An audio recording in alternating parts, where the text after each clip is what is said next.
l'art de se réinventer, c'est le thème que vous propose le Club J avec deux intervenants de talent, deux intervenants inspirants. Alors le Club J, c'est votre club d'entreprise, le plus grand réseau du département de la Loire, 170 pépites du secteur de l'industrie, 4000 emplois, 35 ans d'expérience et d'expertise. C'est un collectif de dirigeants engagés qui partagent des valeurs fortes, vos valeurs, celles de la solidarité, de l'innovation, de l'audace et de l'ancrage territorial. Alors ensemble, vous faites vivre ces échanges qui favorisent la coopération et la croissance de vos entreprises dans un contexte complexe et incertain. Et rien que pour ça, vous pouvez vous applaudir.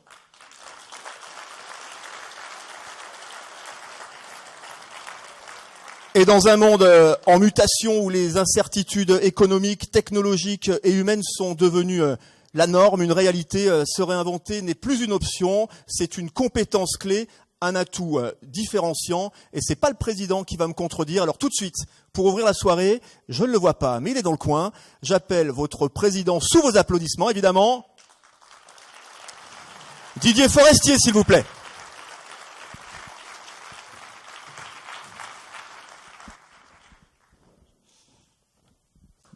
Bonsoir à toutes et à tous. Alors, merci d'être présent ce soir pour notre rendez-vous annuel, devenu au fil des années un moment incontournable. Votre participation nombreuse confirme l'importance de cette soirée et nous encourage à en faire une tradition durable. Cette soirée est rendue possible grâce à nos partenaires que sont Alliance des énergies et Banque Populaire, que je remercie ce soir de nous accompagner pour cette belle soirée. Je souhaite également adresser mes remerciements les plus sincères à nos invités d'honneur, que sont Monsieur le sénateur Hervé Reynaud, Saint-Étienne Métropole représenté par Madame Nora Beroukesh, la mairie de Saint-Chamond représentée par Madame Aline Mousséguian, le maire de Grand-Croix, Monsieur Luc François, et la mairie de Rive-de-Gier représentée par Monsieur Rida Guichard. Merci à vous.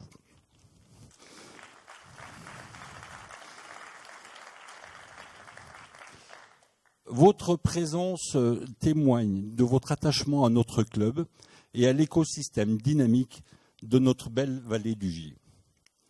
Un immense merci également, et je ne les oublie pas, aux équipes du Club Gier, que sont Laetitia, Agnès et Elsa, qui ont œuvré pendant des mois pour faire de cette soirée un succès, ainsi qu'à tous les membres du conseil d'administration pour leur soutien et leur implication. Ensemble, nous avons l'opportunité d'amplifier notre réseau pour créer des synergies et des leviers de croissance. Notre ambition est claire, faire que le Club Gier soit un acteur dynamique, un catalyseur industriel et un partenaire incontournable pour le développement de notre territoire. C'est un honneur pour moi que de présider ce club, mais aussi une grande responsabilité, celle de porter l'héritage remarquable de mes prédécesseurs, Cédric Febrao et Yannick Marcon, dont le travail a été exemplaire. Ensemble, avec le bureau et le conseil d'administration, nous devons être à la hauteur de ce défi et poursuivre cette formidable aventure. Ce soir, nous avons choisi un thème inspirant, l'art de se réinventer. Dans nos vies personnelles comme professionnelles, nous faisons tous face à des changements. Parfois choisis, parfois imposés. Et lorsqu'ils nous sont imposés, ces changements, nous avons tendance à les subir, devenant spectateurs plus qu'acteurs. Mais la vraie question est comment rester maître de ces transformations pour transformer l'incertitude en opportunité et les moments difficiles en expériences positives. Et pour nous éclairer sur ce sujet, tel que vous l'avez dit, nous avons le plaisir d'accueillir deux personnalités exceptionnelles qui sont pleines d'énergie, et effectivement Alessandra Sublet et Philippe Croison qui viendront nous voir tout à l'heure. Et je vous remercie par avance de leur réserver un accueil particulièrement chaleureux. Merci et bonne soirée. Alors, Président, on va appeler les partenaires de cette soirée, à savoir la Banque Populaire et Alliance des Énergies. Alors, pour la Banque Populaire, j'appelle, s'il vous plaît, messieurs Bay, Philippe de son prénom, et Franck Ballandreau. Et pour Alliance des Énergies, Didier Mingot, s'il vous plaît, si vous voulez bien nous rejoindre pour un petit mot d'introduction. Philippe, avec peut-être quelques mots, vous, Banque Populaire Auvergne-Rhône-Alpes, sur cette question. Les banques, vous êtes figés ou vous savez vous réinventer? Alors, permettez-moi juste avant ça, parce que c'est la deuxième fois que je viens auprès de cette assemblée de 170 entrepreneurs du monde industriel du Val de Gier. Et à chaque fois que je viens ici, j'y viens avec une émotion. Pourquoi ? Parce que mon papa était industriel et que moi, l'industrie, ça me parle. Alors, vous me posez une question et je vais être très humble. Parce que je pense que ceux qui se réinventent le plus, c'est vous, tous les jours. Et nous, on se réinvente grâce à vous. Puisqu'en fait, une banque n'est qu'une courroie de transmission. Je donne toujours cette image du tandem sur un vélo. Le vélo, ici, dans la région, ça parle à tout le monde. Et dans un tandem, vous êtes au guidon, et puis nous, on est derrière, et on essaye de pédaler à votre rythme, de façon à rendre vos rêves, votre stratégie réalisable. Alors moi, je me suis dit, en préparant cette question, que se réinventer, il y avait 4 raisons de se réinventer. Souvent, humainement, dans la banque, ou dans le monde de l'entreprise, quand on écoute les dirigeants, on se réinvente souvent, malheureusement, à la suite d'un choc terrible. On se réinvente à la suite de l'écoute. On se réinvente à la suite du partage. Et enfin, quand on veut être dans l'anticipation. Alors, je vais essayer de l'illustrer. Le choc. Le choc, nous, on l'a vécu. Vous l'avez vécu en premier. C'était le 17 mars 2020. On est déjà presque 6 ans plus tard. On a tous oublié. On nous a demandé à tous de fermer les portes de nos entreprises. Et nous-mêmes, banquiers d'entreprise, on apprenait que nos chefs d'entreprise, nos entreprises que nous accompagnons, devaient, demain, faire face à leurs charges du jour au lendemain, sans pouvoir produire, sans pouvoir livrer. Et nous, tous les jours, on signe des contrats de prêt. Alors vous savez, la banque, il faut parfois la dépoussiérer. On signe des contrats papier. Et il a fallu, sous le choc, se réinventer. Et on s'est réinventé, puisque ce qui n'était pas possible à la banque pendant 10 ans de dématérialiser nos contrats de prêt, en 15 jours, on a su le faire. Ce qui prouve qu'il faut toujours espérer et croire en l'homme. Et c'est ainsi que sur la région Auvergne-Rhône-Alpes, on a réussi à aller au-delà de nos parts de marché et de réaliser des contrats de prêt qui étaient tous dématérialisés en utilisant des outils de signature électronique qui aujourd'hui sont conventionnels. Donc le choc, la difficulté est également le tremplin de la réinvention. L'écoute. Moi je trouve que c'est en écoutant qu'on se force à se réinventer, parce qu'on apprend de l'autre. Et nous, comment on se réinvente ? On se réinvente en vous écoutant, parce que vous nous bousculez. Osez bousculer vos banquiers. Osez nous mettre dans nos retranchements. Je prends un exemple très simple. Quand une entreprise prend un virage technologique, bien financer, ça commence par bien comprendre. À la Banque Populaire Auvergne-Rhône-Alpes, depuis maintenant 9 ans, on a intégré dans nos équipes des ingénieurs innovation. Oui, parce que quand vous prenez un virage technologique, que vous présentez un prévisionnel, il est difficile pour quelqu'un qui ne connaît que l'analyse financière, la capacité à faire face à la charge de remboursement d'emprunt par rapport à sa capacité d'autofinancement. Il faut aller plus loin.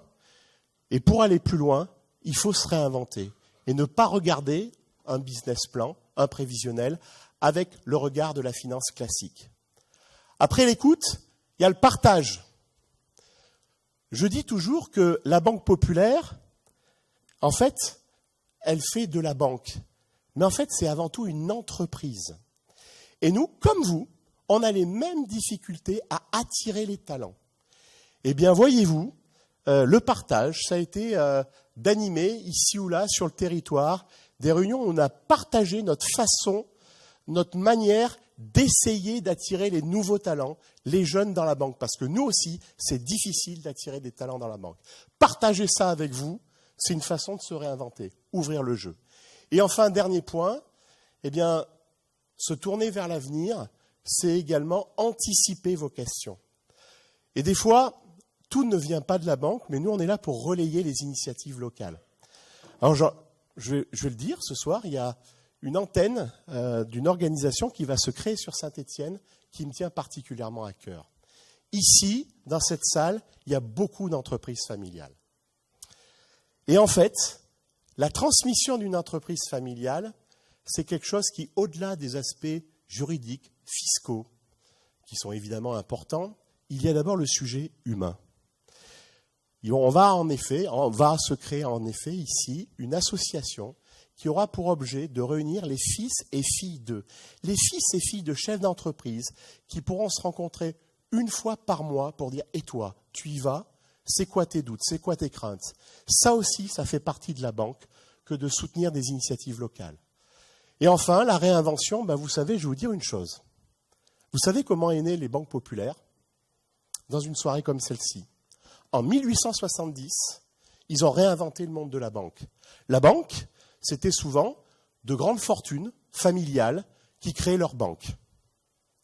Eh bien, en 1870, ce sont des entrepreneurs comme vous qui se sont dit on va se faciliter l'accès au crédit, on va se regrouper ensemble, on va créer une coopérative pour mieux se prêter, mieux se comprendre. C'était une réinvention formidable puisque cette réinvention bancaire, elle vient de vous et elle a maintenant 1 siècle et demi. Merci à vous Philippe. Finalement, la réinvention, c'est dans l'ADN de la Banque Populaire depuis sa création en 1870. Et il y a des hommes et des femmes au service de cette réinvention et au service des entrepreneurs du territoire. Oui, Franck. bien sûr. Bonsoir à tous. Alors simplement, je voulais dire un mot sur l'organisation du marché entreprise sur notre territoire. C'est important de le rappeler. On a d'un côté les agences de proximité, dans lesquelles évoluent les chargés de clientèle professionnels et experts qui gèrent et suivent des entreprises dont le chiffre d'affaires oscille de 0 à 3 millions d'euros. Et ensuite, on a une agence entreprise, Loire Forêt, dont je suis le directeur, Loire Sud, dont je suis le directeur, et qui est basée à Saint-Étienne, rue de la Monta. On accompagne les dirigeants entrepreneurs de PME et de ETI dont le chiffre d'affaires oscille de 3 millions d'euros jusqu'à 100 millions d'euros. On a une équipe qui est composée de 7 personnes, dont 6 chargés d'affaires entreprises, plus un alternant. Voilà. Notre agence entreprise travaille main dans la main en fait avec la banque privée Loire-Haute-Loire, basée ici à Saint-Étienne, et qui est, on va dire, pilotée et managée par Geoffroy Lutz. On travaille main dans la main, pourquoi ? Parce que d'une part, nous sommes déjà dans les mêmes locaux, sur le même plateau, et ça facilite vraiment les échanges entre les différentes parties, entre les différents collaborateurs. Et puis pourquoi ? Parce qu'également, les prises de décision qui sont faites sur, on va dire, sur le volet professionnel peuvent avoir un impact réel sur le patrimoine familial des entrepreneurs. Voilà, ça c'est vraiment un point très important. Voilà.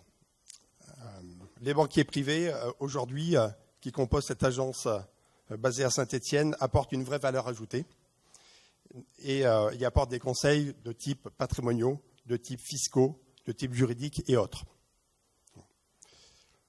Bon, un entrepreneur, il y a un point qui est très très important, qui est client aujourd'hui chez nous, au sein de notre agence entreprise, et qui est également client à titre personnel au sein de la banque privée. Il a 4 interlocuteurs en direct. Il a 2 interlocuteurs sur le volet entreprise et 2 interlocuteurs sur le volet privé. Sur le volet entreprise, il a son chargé d'affaires entreprise et il a également un GCBP, c'est une personne qui fait partie intégrante de notre service client et qui représente en quelque sorte la banque du quotidien, le traitement des flux, etc. Et puis, il a également à disposition 2 personnes sur le volet privé, donc le banquier privé, et également une personne qui traite des opérations du quotidien. Et ce qui est très important et ce qui nous différencie de beaucoup de nos confrères, c'est que ces 4 personnes, on peut les joindre d'une manière directe.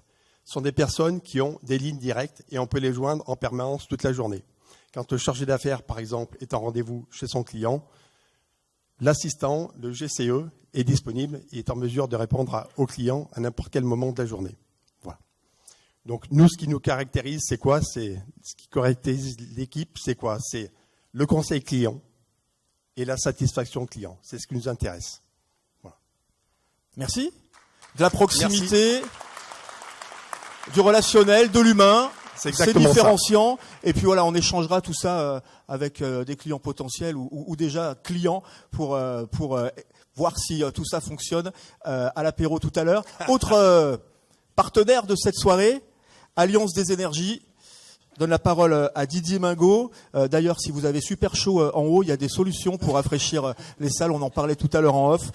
Didier, est-ce que le changement est une force dans le domaine des énergies?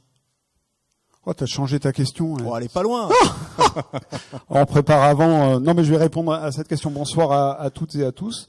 Donc, très rapidement, Alliance des énergies, nous sommes un cabinet de conseil et de courtage en énergie. Et on accompagne les entreprises et les collectivités locales partout en France avec un des éléments clés qui est l'ancrage territorial avec des représentants sur le terrain proches des entreprises qui sont ici dans la salle. Alors du coup, tu peux reposer la question parce que moi la question que j'avais c'était est-ce que pour le changement il faut de l'énergie? C'était un peu ça la question. Est-ce que pour le changement il faut de l'énergie? Est-ce qu'il y a toute une force motrice dans le domaine des énergies pour se réinventer aussi? Voilà. Alors et du coup la réponse était toute faite, c'est que finalement tout le monde le sait, sans changement pas d'énergie et sans énergie pas de changement. Donc c'était une réponse assez facile. Donc effectivement sur le marché plus généralement le marché passe son temps à bouger. Depuis la libéralisation du marché dans les années 2000, multiplication des acteurs, réglementation par l'État qui essaye à chaque fois de trouver une solution sur un marché qui est très complexe. On a des dispositifs qui sont mis en place, alors pour aider les entreprises ou non d'ailleurs. Les électro-intensifs, et je pense qu'on en parlait tout à l'heure avec Christian de Bonny, bénéficient aujourd'hui en France de mesures permettant de conserver, en tout cas sur le territoire national, de l'industrie lourde et électro-intensive. Mais donc du coup, c'est devenu extrêmement complexe. Et quand on prend une facture, déjà avant c'était compliqué, mais alors maintenant c'est extrêmement difficile de comprendre ce qui se passe, comment les prix évoluent et comment la libéralisation a amené une complexité extrêmement importante. Et donc on est obligé de s'adapter en permanence face à ce qui se passe, en sachant que ce qui se passe ne se produit pas toujours uniquement sur le territoire national. On est aujourd'hui interconnecté avec les pays européens. Et quand les États-Unis toussent, l'Europe s'enrhume. Ça marche également dans l'énergie et ça nécessite une adaptation permanente. Et donc Alliance des énergies dans ce monde extrêmement complexe et du coup en permanence mouvement ou permanence on va dire modification permanente essaye d'apporter ou apporte auprès des entreprises telles que vous un peu d'explication, un peu de son expertise pour faire en sorte que d'une complexité on arrive à apporter avec pédagogie, simplicité et réactivité un peu de réponse aux questions que vous pouvez vous poser. Eh bien, merci. Merci à tous. Merci pour vos interventions. On se retrouve tout à l'heure là pour faire un bout de photo finale.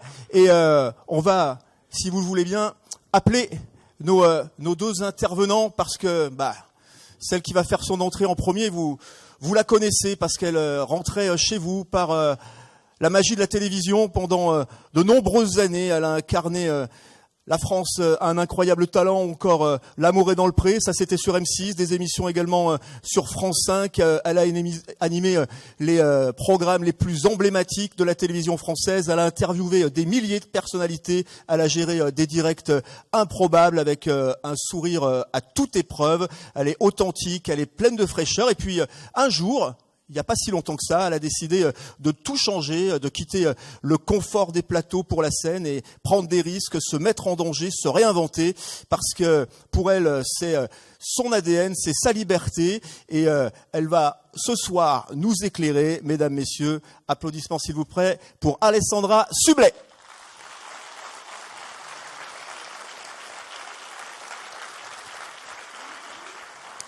Salut tout le monde, salut Laurent, salut. Ça va? C'est passé quoi là pendant qu'on n'était pas là? Vous êtes endormis? J'ai pas compris, ça va? Ouais. Ah, vous m'avez fait peur. Ils ont l'air d'être bien, ils vont être encore mieux parce qu'on va passer Ou pas. Ouah, si, tu vas voir. Ouais. On va passer une bonne heure, une grosse heure ensemble et on va applaudir Eh bah oui. celui qui dont la vie a basculé en 1994. Il aurait pu baisser les bras, non, il les a perdus. Oh merde, il l'a pas Victime faite celle-ci. d'un si, il l'a incident faite, électrique. Quadruple anticipation. Pour beaucoup, la vie se serait arrêtée. Eh bien, pour lui, la vie a commencé. Il a traversé la Manche à la nage. Il ne pensait pas que c'était possible. Eh bien, il l'a fait. Il a relié les 5 continents aussi à la nage. Il l'a fait. Il a participé au Dakar. Il a réussi. 47e. C'était une super performance. Des sauts en parachute. Enfin bref, c'est l'incarnation que rien n'est impossible. Le symbole de la résilience et du caractère. Mesdames, messieurs, tonnerre d'applaudissements pour monsieur Philippe Croizon.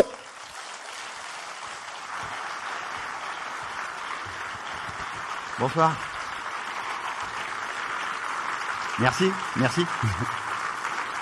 Merci beaucoup. Philippe, si je me suis permis, c'est très gentil, mais si je me suis permis cette petite blague, c'est parce que s'il y a 2 choses qui t'ont peut-être sauvé la vie, c'est de pouvoir penser à tes enfants et aussi l'humour. Exactement. Et là, c'est un défi de ma soeur. Et est-ce qu'on peut t'aider pour t'installer? Attends. Ouais, tu me tiens le bras? Ouais. Allez, 1, 2, 3, hop, bon. Voilà. À côté. Mets-toi au milieu. Voilà, c'est bon. Ça y est. On est bien? Il y a une logique. Applaudissements.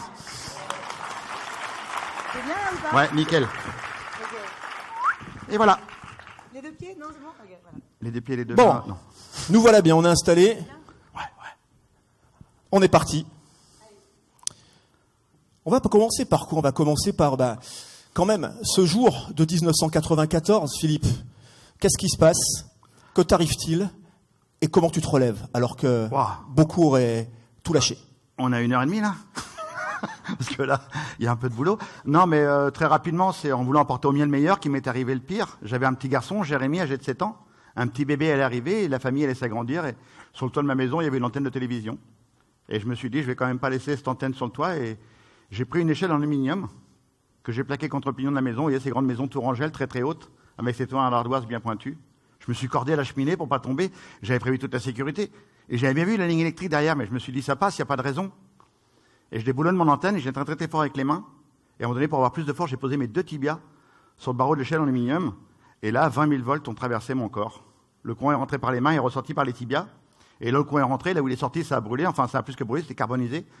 Parce que à la régie d'électricité, ils ont fait une grosse bêtise. Ils ont cru que c'était une branche qui était tombée sur la ligne. Et pour faire sauter la branche, ils ont rallumé 3 fois le courant.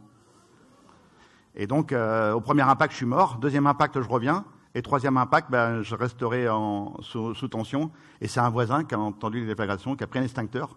Il a mis des bottes en caoutchouc, des gants en caoutchouc. Et il est monté à l'échelle malgré le danger. Et il m'a éteint à 2 reprises. Et pour lui dire merci, je lui ai fait un clin d'œil. Et depuis le clin d'œil, on est devenus super potes. Donc voilà. Et après, bien sûr, il a fallu m'amputer les 4 membres pour me sauver la vie. Et après, un long parcours de vie va commencer de reconstruction. C'est ce que j'explique dans mes conférences. Le plus dur de tout ce que j'ai vécu, c'est pas l'accident. Peut-être quand j'ai reçu ma facture EDF, mais bon, ça c'est un autre détail. Mais... Il y a des pros de l'énergie, là, t'as compris? Ouais, c'est l'énergie. Et le plus dur, c'est pas l'accident, c'est non plus le centre de rééducation, parce que pour moi, le centre de rééducation, c'est de la franche camaraderie, quoi. C'est du retour à la vie, c'est le vrai vivre ensemble. Le plus dur, le plus violent, vous en avez parlé tout à l'heure, c'est le retour à la maison, les confinements. Quand je suis rentré à la maison, je me suis enfermé sur moi-même pendant 7 ans. Et pendant 7 ans, j'ai voulu mettre fin à mes jours, je suis revenu, et ainsi de suite, jusqu'à temps que je rencontre l'amour une nouvelle fois. Et qui m'a donné m'a pas donné des ailes, elle m'a donné des palmes. Donc voilà. Elle t'a donné des palmes. Et t'a donné quoi? Des palmes. Des palmes. Bah oui, pour traverser la Manche. En plus, ça part, ça aurait pu partir sur ton plateau, Alessandra, parce que c'est lors d'une interview en télé ou dans les coulisses, dans les loges, juste avant ou après une émission. Non, pendant. Ouais. Pendant l'émission, ça aurait pu se passer chez toi, parce que vous connaissez un peu quand même. Je crois que je t'ai reçu après. À la Tour Eiffel. Non, avait fait... non, t'es venu après. à C'est à vous, avant la Manche, ouais. Et t'es venu à la Tour Eiffel après la Manche. Exactement. Voilà. Ah non, je l'ai suivi. Je t'ai pas vu dans l'eau, mais bon. Non, trop froid.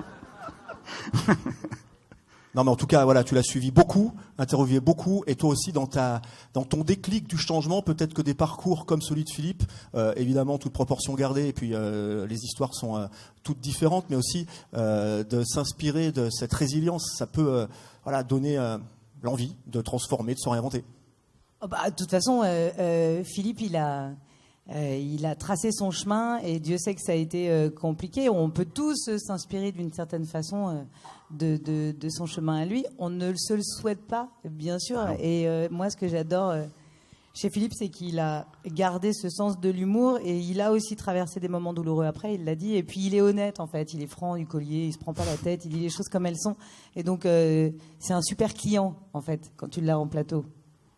Ouais, toi aussi, le côté naturel, frais, vous avez moi, beaucoup, oui. Vous avez beaucoup bah en oui. commun. Oui, non, on va pas changer, là, fini. Raconte-nous un peu, parce que tout le monde te connaît finalement. T'es rentré chez nous pendant une dizaine d'années. On se souvient de toi. Alors dernièrement, les derniers programmes, c'était Canteloup là sur TF1, me semble-t-il. Ta voix à la radio, et puis il y a eu là, c'est à vous. Ça a quand même marqué pas mal de générations. T'es bien. T'es quand même dans le confort de France Télévisions. J'ai mis les pieds à France Télévisions. On y est bien quand même. Et un jour, t'as envie de te dire, je claque tout, je change de vie et je vais seul en scène. Alors. Ouais, attends, oula. J'ai fait 22 ans dans ce métier finalement. Moi, c'est pas sur une chaîne que je me sentais bien, c'est dans le programme que j'avais ou qu'après j'ai pu produire, et ça, c'est chouette. Pourquoi est-ce qu'on décide du jour au lendemain ? C'est pas du tout une lubie, c'est que moi j'ai soif de challenge et on est raccord là-dessus avec Philippe aussi. Et en fait, cette soif de challenge, elle te pousse tout le temps à te réinventer. Alors, c'est très chiant de me suivre, je l'admets. Et c'est très chiant d'être moi, parce que très souvent, t'as envie de repartir sur autre chose. Mais moi, je crois que je ressens et je fais, en fait. Je suis pas une intellectuelle. Voilà. Alors, le contraire d'une intellectuelle, c'est pas forcément une abrutie, hein. C'est une instinctive. Donc, je suis là, au bord de la falaise, et je me dis que la seule façon de savoir ce qu'il y a tout en bas, là, la seule façon de savoir si j'ai raison ou pas, c'est de sauter. C'est de sauter, et ça, c'est permis à tout le monde. Et d'ailleurs, il y a deux équipes. Il y a ceux qui, toute leur vie, se diront ici, et ceux qui, comme moi, se diront merde, je me suis encore planté, mais au moins j'aurais essayé. Je vous encourage à y aller, c'est gratuit, et il n'y a que le génie d'Aladin qui vous propose 3 vœux. L'univers, en fait, vous en propose des millions tous les jours. Voilà, c'est sauter, c'est prendre le risque, c'est peut-être se dire aussi qu'on va se planter, que l'échec est une éventualité. Oui, mais l'échec, c'est bien. On est une somme d'erreurs, en fait. Et là-dessus aussi, il va me rejoindre, Philippe. C'est avec les échecs et avec ces erreurs-là qu'on se construit. D'ailleurs, on a appelé ça échec, mais il y a un truc très intéressant pour les entrepreneurs que vous êtes. C'est qu'en Angleterre, aujourd'hui, on demande une ligne de plus dans leur CV, où on demande les échecs dans le parcours des candidats qui postulent. Et moi, je trouve ça super bien. Parce qu'en fait, si le gars ou la nana arrive et me dit « Everything is perfect », from the beginning. Ok, tu m'intéresses pas.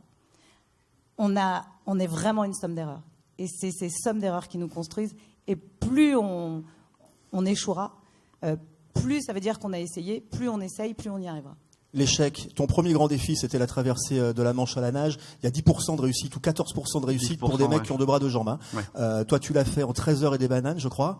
Les bananes font 26 minutes. Ouais. Oui, alors, voilà. C'est 26 minutes dans l'eau froide. Ouais, à 14 degrés. Non, par rapport à l'échec, moi, quand on prépare des aventures comme celle-ci, que ce soit la Manche, relier les 5 continents à nage ou être pilote sur le Dakar, on plante pas la graine de l'échec, surtout jamais. Ne jamais planter cette graine de l'échec. Vous savez, c'est notre façon dont on a été élevé, dont on a été éduqué, même à l'école. Hein.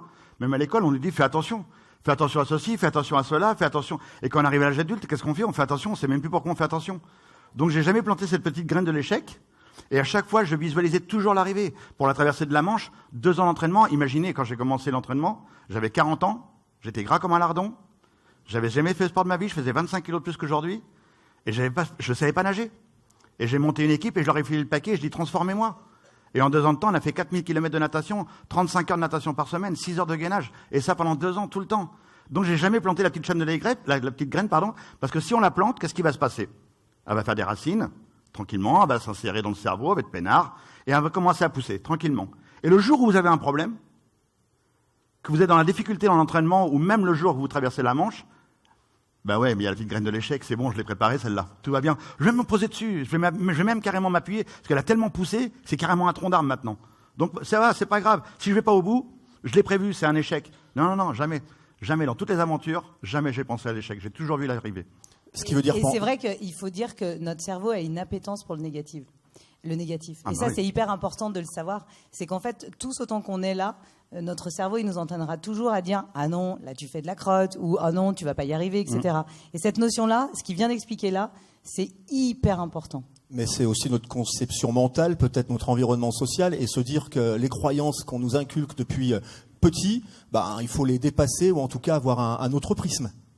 Ouais, on en parlait tout à l'heure. C'est ce que on appelle les croyances limitantes. C'est un état d'esprit, une croyance à votre sujet qui vous freine d'une façon ou d'une autre. Et c'est vrai que tout le monde développe une croyance limitante. C'est cette petite phrase dans vos têtes que vous allez entendre « je suis trop vieux », « je suis trop jeune »,« je suis nul »,« je sais pas faire ». Et ça, en fait, ça vient de votre plus tendre enfance et il faut les combattre, ces croyances limitantes. Et juste pour le principe, les garçons, ma première slide, c'est quelques croyances limitantes justement qu'on va voir apparaître. Ça, c'est des trucs que vous avez pu entendre de la part de vos proches, de la part de la famille, et c'est des grosses conneries. Hello, il y en a qui se reconnaissent ou pas? Donc, oui, les psys, c'est pour les fous et les faibles. On peut pas tout avoir dans la vie. Ah bon?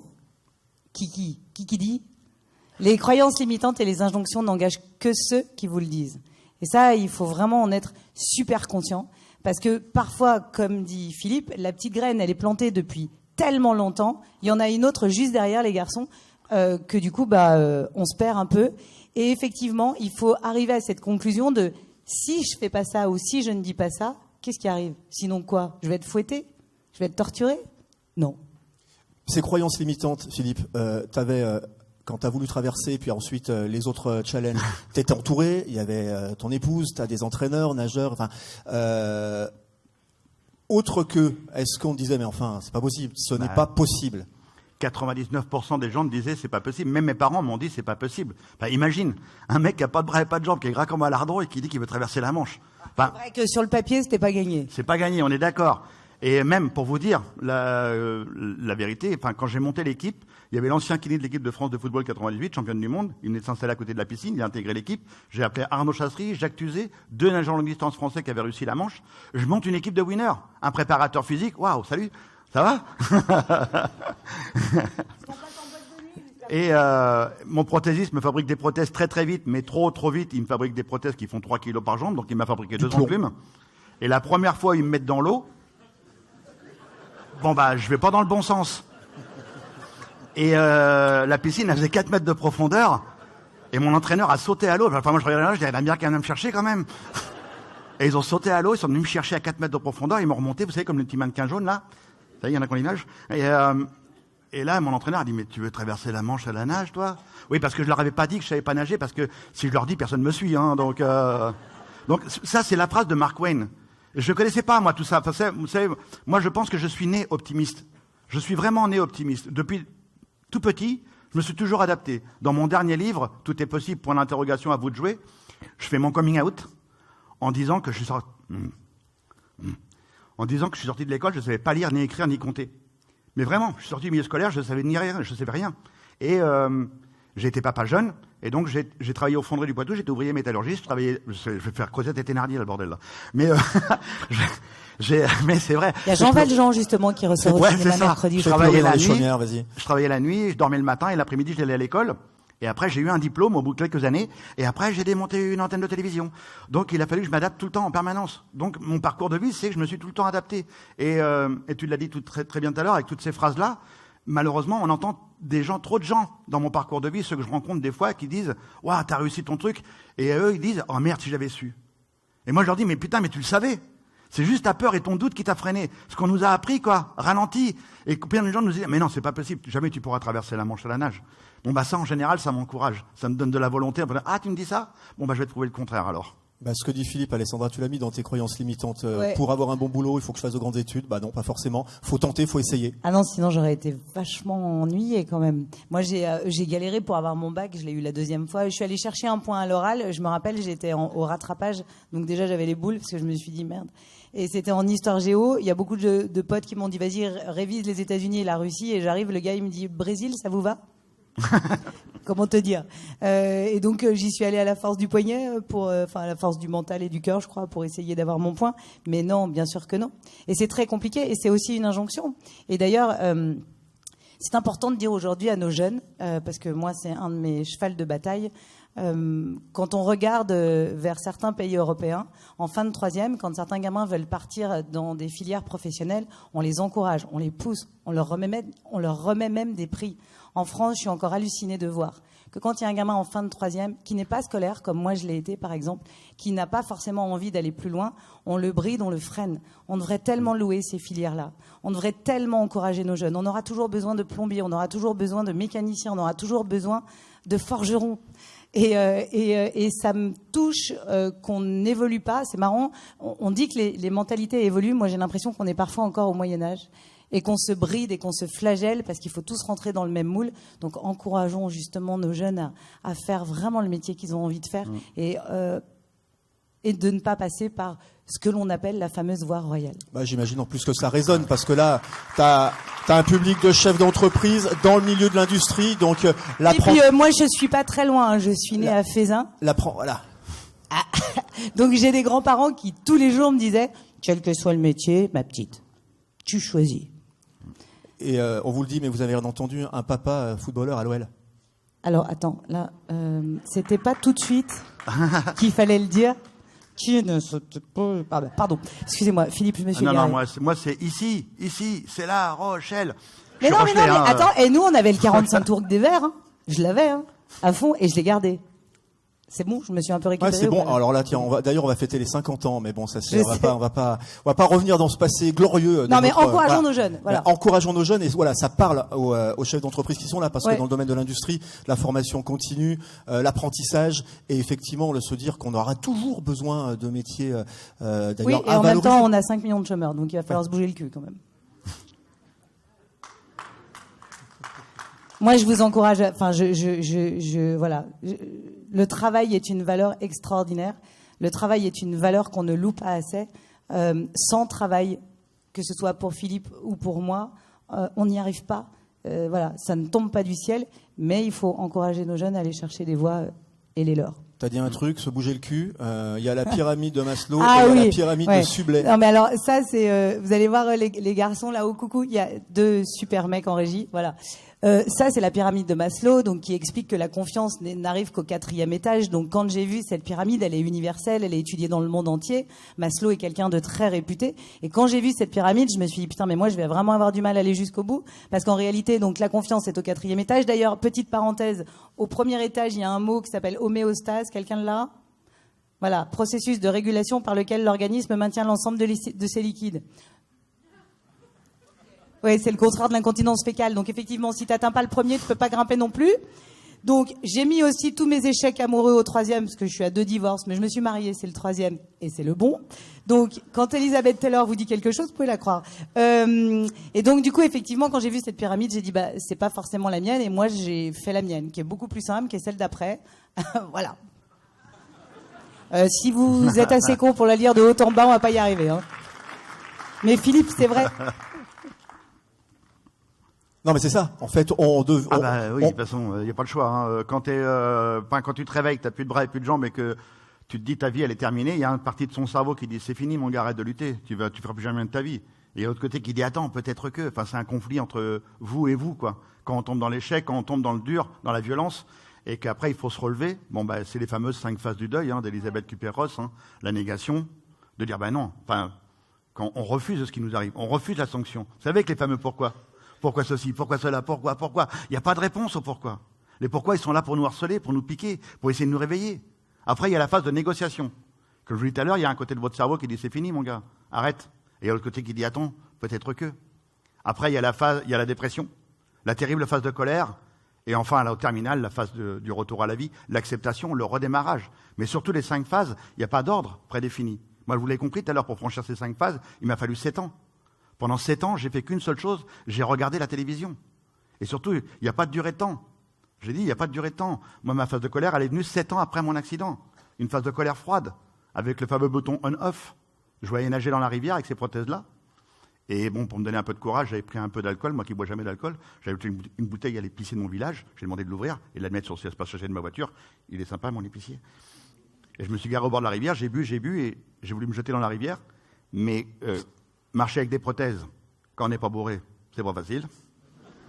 Quand on est bourré, on va pas loin. Donc Tu t'es cassé la gueule dès le départ. Ah bah oui. T'as jamais atteint la rivière? Non, jamais. Et puis après, je suis tombé les pompiers m'ont retrouvé quelques heures plus tard dans la rosée du matin. Ils m'ont emmené à l'hôpital. Et je dis ça maintenant parce que mon père, malheureusement, moi je l'appelle mon petit dinosaure, parce que mon père, c'est un peu ces anciennes générations où il faut être fort. Il faut pas montrer sa douleur. On avance, coûte que coûte. Et il avait dit à ma famille et mes amis, ceux qui ont le droit d'aller voir Philippe en milieu stérile, je veux que personne ne pleure devant lui. Je veux qu'on lui montre qu'on va être famille forte, qu'on va être des amis soudés.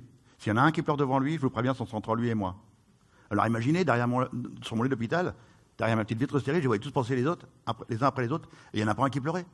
Je dis, mais tout le monde s'en fout, quoi. Et là, je me suis dit, mais ça veut dire que moi aussi, il faut que je sois fort. Ça veut dire que moi aussi, il ne faut pas que je leur montre ma douleur. Et on a joué ce rôle pendant 7 ans. Et quand j'ai explosé 7 ans plus tard, que les pompiers m'ont emmené à l'hôpital, ils avaient prévenu mes parents, j'entends ma mère qui hurle dans le couloir et mon père qui fonce sur moi, qui dit, mais pourquoi maintenant, mon fils? Pourquoi 7 ans plus tard? Mais je dis, tiens, papa, pourquoi tu m'as jamais parlé? Et toi, maman? Qu'est-ce que tu as ressenti de l'autre accident? Mais parlez-moi, bon sang. Parlez-moi. Et là, j'ai demandé un coup de main au psy. Tu l'as très bien dit tout à l'heure dans ton, le coup de main au psy, c'est pas un déshonneur, au contraire. Mes parents ont besoin d'un psy, mes 2 petits garçons, mon ex-femme, mon frère, tous ceux qui étaient remplis d'amour autour de moi ont besoin d'un psy 7 ans plus tard. Parce qu'on s'est tous autoprotégés. On n'avait pas le droit à la parole. Et ça, c'est le pire des poisons qui pèsent sur la terre. Même surtout dans le monde de l'entreprise. Combien de chefs d'entreprise je rencontre qui me disent, putain, si je demande un coup de main, je suis un loser.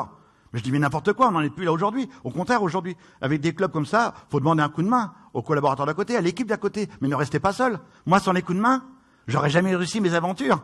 C'est grâce aux coups de main à tous ceux qui m'ont entouré que j'ai réussi toutes les aventures qu'on a menées jusqu'à maintenant. Ça veut dire qu'avoir du leadership, avoir de la force de caractère, ça n'empêche pas d'avoir des émotions, de les exprimer. Ah bah oui. Non, mais alors là, il vient de soulever un truc absolument génial, parce qu'on en parle très peu. Alors, je ne sais pas si au sein de votre club c'est le cas, c'est la solitude de l'entrepreneur. C'est un sujet hyper intéressant, hyper important. Il y a très peu de gens qui en parlent, très peu d'entrepreneurs, parce qu'il y a comme une sorte de gêne ou de honte parfois. Mais la seule façon de sortir de la solitude de l'entrepreneur, c'est de trouver des mentors, c'est de trouver des gens qui ont à peu près le même statut que vous, façon de parler, avec qui vous pouvez échanger. J'en parle de plus en plus parce que je reçois de plus en plus de messages concernant ce thème-là. Et c'est un thème qui me tient à cœur parce que je l'ai vécu d'une certaine façon. La partie immergée de l'iceberg, c'est 20 ans d'animation, mais la partie immergée, c'est que j'ai ma société de production, j'ai géré jusqu'à 40 personnes. Et donc, du coup, en fait, il y a des moments où on se retrouve vraiment seul au monde. Et qu'on soit une femme ou un homme, on peut tout de suite mettre à plat le sujet. Et c'est pas quand on rentre à la maison avec un grand sourire, comme si tout allait bien, qu'on va pouvoir se confier. Donc, ce sujet-là, c'est un vrai sujet. Voilà, savoir s'entourer et avoir, comme tu dis, parler, des mentors. Parler, qui que vous soyez, quel que soit l'âge que vous ayez, même si vous êtes chef d'entreprise depuis 30 ans, il faut parler. Oser demander un coup de main, ouais. C'est la base. C'est oser demander un coup de main. C'est toujours la même chose. Après, c'est ces mêmes personnes-là qui vont faire jusqu'à la bêtise. C'est toujours cette vieille image du commandant du bateau qui coule avec le navire. On a cette vieille image, mais c'est vieux ce truc-là quand même, non? Vous n'êtes pas d'accord avec moi? Le Titanic, ça fait longtemps qu'il a coulé, non? Franchement, je pense qu'il faut passer à autre chose. Il faut oser demander un coup de main, ne pas rester seul. On est dans la difficulté. Demandez à la banque, il est là.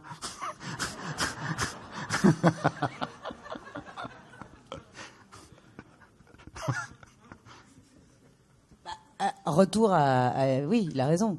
Voilà, il faut aller chercher. Justement, je voulais vous parler d'un truc. Il a un petit prêt à faire.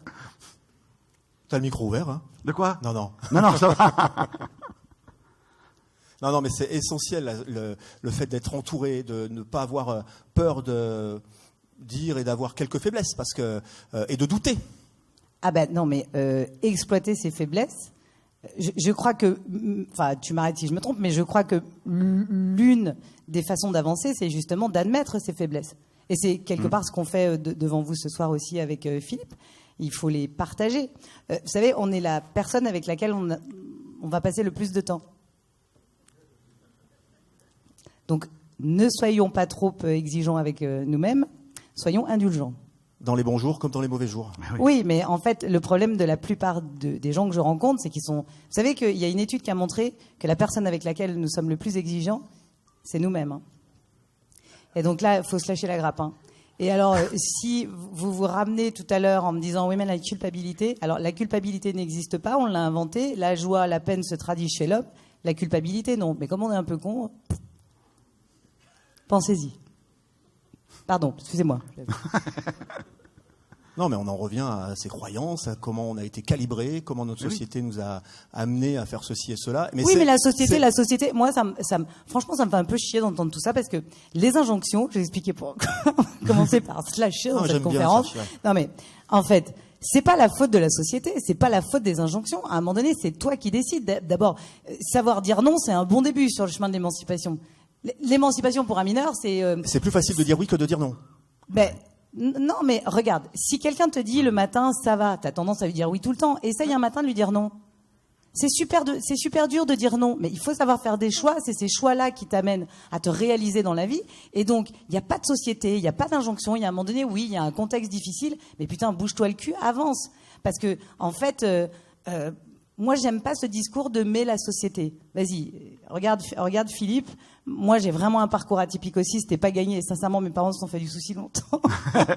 Mais regarde où on en est. Donc, en fait, ça prouve bien qu'à un moment donné, même si la société te met des bâtons dans les roues, pas très grave, hein. Avance, quoi. Surtout si tu dis que c'est la société, ou alors, ça veut dire que t'es victime.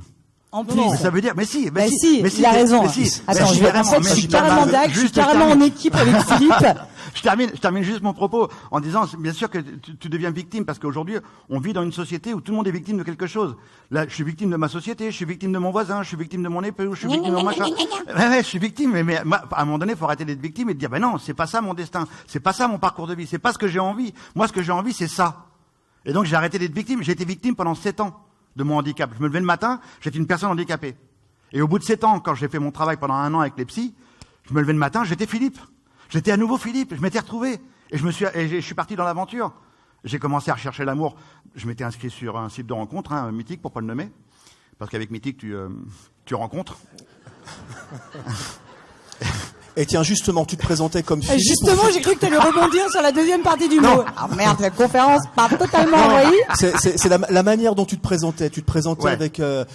Voilà, la première fois que Philippe handicapé, pas de bras, pas de jambes. Non. Ou non, c'est pas de bras, pas de chocolat. Ouais, non. Titre d'un livre. Non, ouais, un de mes livres s'appelle Pas de bras, pas de chocolat, c'est que des conneries. Et c'est vrai c'est que pour ça que j'en parle parce qu'il est drôle. Bah ouais. La première fois que je discutais avec les dames sur Internet, je disais pas que j'étais une personne handicapée au début. Il fallait que je séduise. Il fallait que je drague, qu'il rencontre un personnage. Donc à chaque fois, elle disait, oh, t'es un mec sympa, qu'est-ce qu'on rigole bien. J'aime bien ta philosophie de vie. Oh, j'aime bien comment tu parles des enfants. Et au bout de 3-4 semaines, c'était la dame qui me disait, si on se rencontrait. Et elle était, oula, il y a un petit truc que je t'ai pas dit. Pas un détail, du moins 4, pas grand chose. Je suis une personne handicapée. Et là, c'était fini, j'avais plus de réponse. Et là, je me suis dit, mon gars, peut-être qu'il faut que tu revoies ton objectif et peut-être que tu recherches trop la princesse idéale, toi en tant que prince charmant. Merci pour votre réaction. Et là, j'ai été carrément, j'ai dit, voilà, j'ai rencontré Susanna, je lui ai annoncé mon premier handicap. Je lui ai dit, comme tu le vois sur la photo, j'ai les cheveux dans le vent, mais le vent était trop fort, je les ai pas retrouvés. Et elle m'a répondu par un message aussi stupide. Elle m'a dit, écoute, si le vent souffle vers moi, je te les ramène. Et ça fait 20 ans qu'on est ensemble. Ouais. Mais ça s'est fait comme ça. Et après, elle est venue à la maison et Susanna, elle a 3 filles, moi j'ai 2 garçons. On est papy et mamie 4 fois. On a aussi un chat bang, 3 chats, un cochon d'âne et un poisson rouge. Bah t'en reviens, ouais, c'est ça, mais c'est l'acceptation, quoi. Mais c'est quand même. Ouais. Voilà. Elle a accepté le personnage tel qu'il était. Et bon, après. Mais parce que tu t'étais accepté toi. Ah oui, voilà, exactement. C'est ça, c'est hyper important. Exactement. C'est-à-dire que si on s'accepte pas un tout petit peu soi-même, c'est compliqué d'être accepté par les autres. Ouais, et puis surtout ça et aussi, arrêtez d'attendre que la personne avec qui vous vivez ou avec les personnes avec qui vous travaillez qui vous comprennent. Parce que ça, c'est le pire des trucs. Ah mais chérie, tu m'as pas compris. Enfin, tu vois, c'est ça le truc le plus dingue. C'est-à-dire que moi, dans mon handicap, ma première épouse, qui a tenu 7 ans avec moi, parce que j'étais dans ma phase gros con pendant 7 ans, j'attendais qu'elle comprenne ma douleur. J'attendais qu'elle comprenne ce que je voulais. Mais comment elle pouvait le comprendre? C'était impossible. Si je m'exprimais pas pour lui dire ce que je voulais ou ce que je ressentais, ben moi j'étais tellement dans ma colère, dans ma rage, dans ma dépression, dans tout ce qui se mélangeait, qu'elle comprenait pas ce qui se passait. Et très souvent, je dis ça à des personnes qui ont une maladie invalidante ou un handicap invisible. Trop souvent, ces gens-là, ils attendent que les gens comprennent ce qu'ils ont, ce qu'ils vivent. Mais ils vont être malheureux toute leur vie. Donc, il faut arrêter d'attendre que les gens vous comprennent. Faut s'exprimer, faut parler. dans un couple ou dans la vie ou avec les collaborateurs. Parce que tout à l'heure, on l'a dit, hein, les chefs d'entreprise qui restent tout seuls, ils restent tout seuls et ils ont une difficulté. Mais des fois, l'idée de génie, elle peut venir d'un collaborateur. Je termine là-dessus en vous disant que je m'étais entraîné avec les gendarmes en Charente-Maritime pour la traversée de la Manche. Là non plus, j'étais connu de personne. J'avais écrit au ministre de l'Intérieur. Bonjour, monsieur le ministre, vous voulez bien me prêter les gendarmes en Charente-Maritime? Je dois m'entraîner en mer, je vais traverser la Manche à la nage. Si par la même occasion vous avez l'hébergement, la nourriture, ça m'arrangerait. Et il m'a répondu oui. Et à la deuxième session d'entraînement, il y avait un élève gendarme, un gamin. Et le gamin, il regarde mes prothèses. Il dit, si tu fais 4 ouvertures comme ça sur tes prothèses, j'ai l'impression que tu fatiguerais moins. Je suis rentré, je l'ai dit aux ingénieurs, ça les a super énervés, les ingénieurs. Mais ils l'ont fait. Et grâce à ce gamin qui a eu le droit à la parole, j'ai gagné 10% de rendement supplémentaire, 10% de fatigue en moins. Parce qu'il a osé me le dire, il a parlé, il a compris qu'il y avait un dialogue possible. Et ça change tout. Oser écouter, oser toi. Et puis parler surtout, parler. Parler. C'est la base de tout. C'est la base de tout. C'est la base de tout, parler. Il y a même dans l'équipe, quand moi j'allais pas bien, mon équipe me remontait le moral. Et quand mon équipe n'allait pas bien, c'est moi qui remontais le moral de mon équipe. C'est un tout. C'est d'avoir un objectif commun. S'il y a un gars qui a un chef d'entreprise ou un manager qui dit c'est moi qui décide, c'est moi qui avance, c'est mon entreprise, c'est mon machin, bon, bah, effectivement on suit derrière, on en a rien à foutre. Hein. Mais non, mais je suis honnête. C'est-à-dire que moi, mon équipe, je leur dis voilà mon rêve, mais il faut que ça devienne votre rêve à vous aussi. Il faut que ça devienne collectif, quoi. C'est un rêve commun. Et après, tout le monde se défonce. Mais quand on accorde la confiance à quelqu'un, moi, c'est ce qui m'a permis de traverser la Manche, c'est la confiance que les gens m'ont accordée. Quand je suis malade au milieu de la Manche, que j'ai envie d'arrêter, mes pulsations cardiaques se cassent la gueule, je suis en train de vomir, je suis pas bien du tout. Et je repense à tous ces gens qui m'ont aidé. Au début, on est 2, Susanna et moi. À la fin, il y a pratiquement 100 personnes qui nous ont aidés. Et ces 100 personnes, ils sont dans ma tête en train de m'engueuler. Mais tu vas pas t'arrêter là maintenant, mon mec. Donc, reprends, mec. Et je suis reparti. Ouais, donc c'est eux qui t'aident à avancer, c'est eux qui t'encouragent. Ah bah complètement. La confiance, c'est quelque chose de très particulier. Et beaucoup de gens, parfois, pensent ne pas avoir confiance en eux.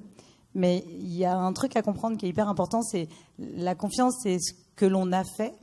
Et l'estime de soi, c'est ce que l'on est. Et il ne faut pas tout mélanger. Et parfois, quand on a des petits moments de moins bien dans la vie, c'est intéressant de pouvoir se remémorer ce qu'on a fait de bien. C'est pas comme ça qu'on regagnera la confiance. La confiance, il faut de l'expérience, du temps, il faut savoir prendre 2-3 gifles aussi, effectivement.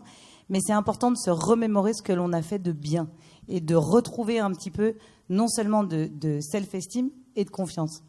C'est des petites notions toutes bêtes, mais qui peuvent faire la différence parfois.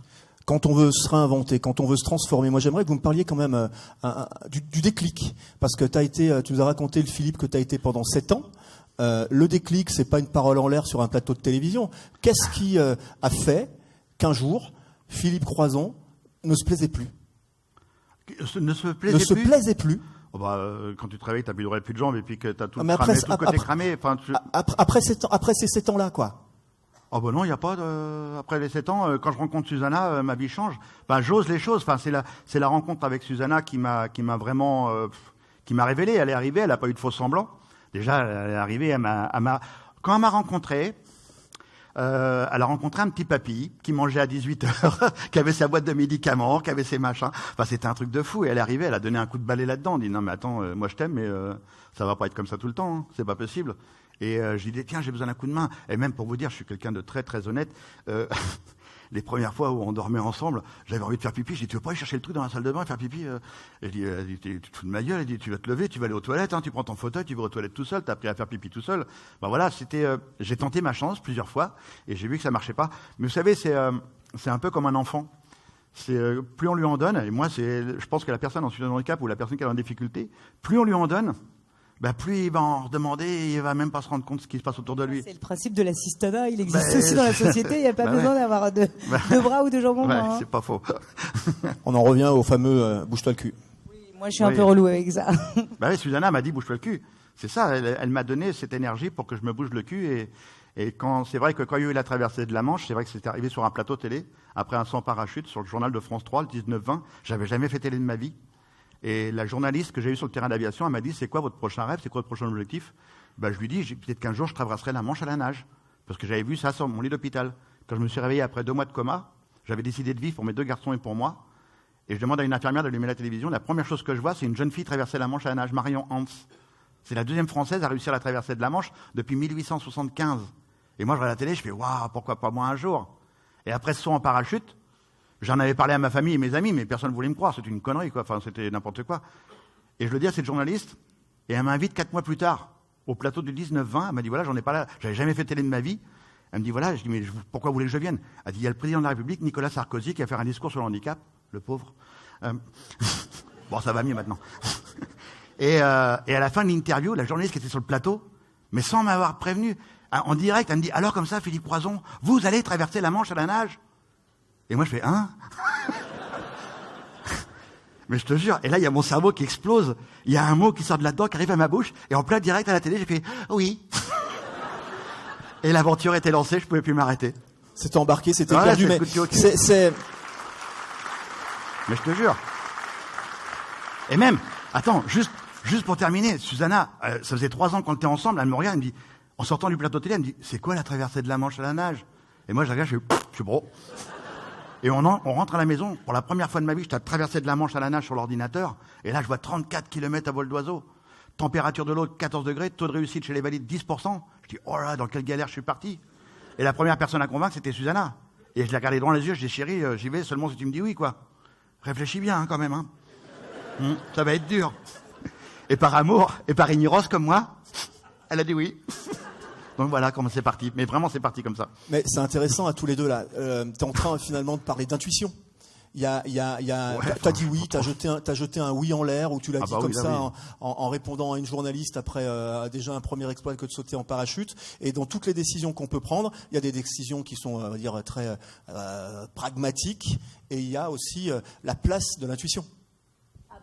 Toujours, il faut laisser la place à l'intuition. Et d'ailleurs, il faut écouter son instinct beaucoup plus que ce qu'on pense. Parfois, je le pense sincèrement, mais là, c'est une décision extraordinaire. Alors moi, dans un autre genre, mais vraiment dans un tout à fait autre genre, j'étais comme ça dans un cercle de copains qui parlaient d'aviation, qui étaient passionnés d'aviation, qui adoraient ça. Et puis il y a l'un d'eux à un moment donné qui fait, ouais, c'est vrai qu'il n'y a pas énormément de nanas dans ce milieu parce que bon, c'est un peu compliqué à passer. Et puis bon. Écoute-moi bien. Je sais pas pourquoi à ce moment-là j'ai dit bah, pas du tout, parce que moi je suis en train de le passer. Alors que c'était pas vrai du tout. Et que le gars me dit ah bon, t'en es où sur les examens? Je sais pas. J'ai fini par le passer. J'ai repris 4 heures de cours de maths par semaine. Et c'est autre chose, mais c'est pour te dire qu'en fait, se challenger soi-même. Oui, j'ai fini par l'avoir. Mais ouais, non, mais c'est quand tu te challenges à fond, c'est important. Alors, c'est pas obligé d'aller traverser la Manche ou de passer le permis, le PPL, mais en revanche, ça peut être des tout petits trucs tous les jours. Je sais pas ce que t'en penses, qui peuvent te challenger un peu et qui peuvent t'amener ailleurs en fait, sortir un petit peu de ce qu'on appelle de sa zone de confort. C'est important. Ouais, quel que soit l'objectif, quel que soit le défi, faut s'en fixer. Exactement. Ah oui, il faut s'en fixer. Et à soi-même. Hein. Et t'es pas obligé de le partager avec les proches parce que souvent, et Philippe l'a dit, le regard des autres, c'est une catastrophe. Et souvent, ça vient de ses proches et de ses amis et ou de la famille. Et le regard des autres, c'est un truc qui est très intéressant et il faut en parler parce que beaucoup de gens prennent un chemin très éloigné du leur à cause du regard des autres. Mais il n'y a pas de loi nous obligeant à tous prendre le même chemin. C'est notre vie, pas celle des autres. C'est nos choix, pas ceux que les autres feraient. C'est nos envies, pas celles que les autres aimeraient pour nous, et c'est important. Mais le but, c'est d'avoir un objectif dans la vie, quoi. Enfin, c'est la base. Enfin, vous l'avez compris tout à l'heure, moi, pendant 7 ans, je suis resté dans mon canapé, j'avais pas d'objectif, quoi. Et quand j'ai eu un objectif, ça y est, ma vie a changé. C'est le plus avoir d'objectif qui est terrible dans la vie. C'est d'avoir des rêves, des trucs à atteindre, même si c'est pas forcément de traverser la Manche, de reprendre ses études, écrire un livre, apprendre à faire de la cuisine, ou j'en sais rien. Et donc, c'est vraiment d'avoir un objectif. Donc aujourd'hui, maintenant, je m'arrête plus. J'essaie toujours d'avoir un objectif, plus ou moins loin, plus ou moins dur, mais un objectif pour continuer à avancer. Ouais. Et pour soi-même. Et oui, bien sûr. Vraiment. Bien sûr. Parce que c'est les autres, souvent, qui te mettent des bâtons dans les roues, qui te font culpabiliser. Moi, par exemple, je suis maman et j'ai toujours eu on a tout un problème avec les portables et les tablettes. Et un jour, il y a une mère, je sais pas pourquoi, sortie d'une école, qui me dit ah non, mais alors moi, Jules et Julie sont pas très tablettes. Ils adorent lire. Ah, alors écoute, on a un petit souci. Et juste derrière, la nana me dit, ouais, c'est marrant parce que ils sont assez légumes vapeur. Alors je lui dis, écoute, c'est dingue parce que moi, les brocolis s'en battent les couilles. Mais c'est plutôt les tuches. Et non, mais le regard des autres, voilà, c'est des petits trucs comme ça qui, parfois dans ta vie, peuvent juste te freiner, alors qu'en fait, on s'en fiche, chacun son chemin. Ouais, fais ce que t'as à faire. Ouais. Ah bah oui. Ah bah oui. Et d'ailleurs, plusieurs fois, en quittant des émissions, quand on a créé C'est à vous, c'était une aventure qui était un petit peu compliquée au départ. Et il y avait 45 000 personnes qui regardaient France 5. Et on a monté l'émission à 1 million. Et au bout de ces 4 ans de challenge, justement, il y a beaucoup de gens qui me disaient c'est super, t'es installé, etc. Et moi, ma tête commençait à me dire il est grand temps que je m'en aille pour aller chercher autre chose. Mais si j'avais écouté les gens à ce moment-là, si j'avais écouté les gens à chaque fois que j'ai voulu changer, d'ailleurs, on m'a traité de folle. D'ailleurs, si on vous traite de fou, c'est bon signe. On n'a qu'une vie. Hein. Non, je vous jure que c'est vrai. Il faut exprimer ses envies, ses besoins. Il faut aller au bout de ce qu'on a envie de faire, sincèrement, tous les jours. Et plus on vous traitera de fou, plus c'est bon signe. D'ailleurs, on a dû te dire que tu étais complètement taré plusieurs fois, toi. Plein de fois, tout le temps. Bah, évidemment. Tout le temps. Oh. C'est pour ça qu'on chaque aventure. Bah non, c'est pas possible. On en parlait tout à l'heure un peu en off, justement, ouais. Quand tu étais au top, c'est là où tu t'es dit, il faut se remettre en question, il faut faire autre chose. Oui. À la manière d'une athlète, d'une sportive de haut niveau, en se préparant, en ayant des rituels aussi. Moi, c'est ce qu'on disait tout à l'heure, j'ai toujours eu un cadre de vie hyper... alors, je suis très chiante, en fait. Non, mais c'est vrai, je me lève tôt, je fais du sport, etc. D'abord, j'aime pas l'alcool. J'ai tout goûté. Hein. N'essayez pas... Ne vous inquiétez pas, j'ai vraiment tout goûté. Et non, mais sérieusement, ce cadre de vie-là a fait que j'ai pu tous les jours être entrepreneuse le matin, animatrice l'après-midi et mère le soir. Sinon, et d'ailleurs, tiens, j'en profite pour toutes les nanas qui sont là parce que c'est important. La charge mentale, dont on parle beaucoup, c'est un truc qu'on se met nous-mêmes. Et tout à l'heure, on parlait de société qui nous oblige à... Non. La charge mentale, c'est exactement ça. C'est nous, les nanas, on est un petit peu chiantes, en fait, avec nous-mêmes. On veut que tout soit parfait, que tout soit bien rangé, que tout soit nickel.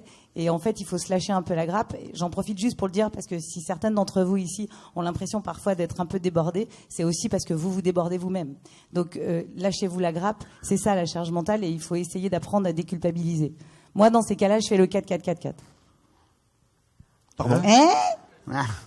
C'est de la respiration. J'inspire 4, je bloque 4. Je souffle 4, je bloque 4. Et alors ça, vous allez vous dire, ok, elle est super, souplesse, en 4-4-4, mais faites-le 5 minutes par jour, juste pour vous. Vous allez voir, ça va vachement vous détendre. Et vous voyez là, quand vous avez du mal à respirer, là ou pas, hein, quand le diaphragme, il est tout comme ça, 4-4-4-4. Et évidemment, respiration ventrale, hein, pas... Laurent, pas tu fais ce que tu veux, tu respires, tu bloques, tu fais ta vie, mais 4-4-4-4. 4-4-4-4, vous avez entendu ? Et c'est valable pour les mecs aussi ? Bah évidemment, je dis juste ça parce que nous, encore une fois, c'est pas de la faute des garçons, c'est nous, on s'inflige, mais parce que les injonctions sont un tout petit peu plus dures pour les femmes et que du coup c'est important. Je te donne un exemple. Moi, par exemple, quand j'ai accouché à 9 mois et 1 semaine, ma fille voulait pas sortir, c'était de l'enfer. Et donc du coup, on m'a fait une césarienne, donc j'étais vraiment, c'était vraiment plié. Et en fait, la sage-femme me dit bon vous allez allaiter la petite. Je lui dis non, je l'ai portée 9 mois, j'ai poussé, elle a pas voulu sortir, ça va aller. Donc déjà, il y a eu un premier regard genre... Et ensuite, j'ai regardé le papa qui donnait le biberon et je dis il fait ça hyper bien. Et en fait, la sage-femme, elle me dit mais vous allez faire quoi vous pendant ce temps-là ? Attends, excuse-moi. Ton petit prénom, c'est quoi, Monique ?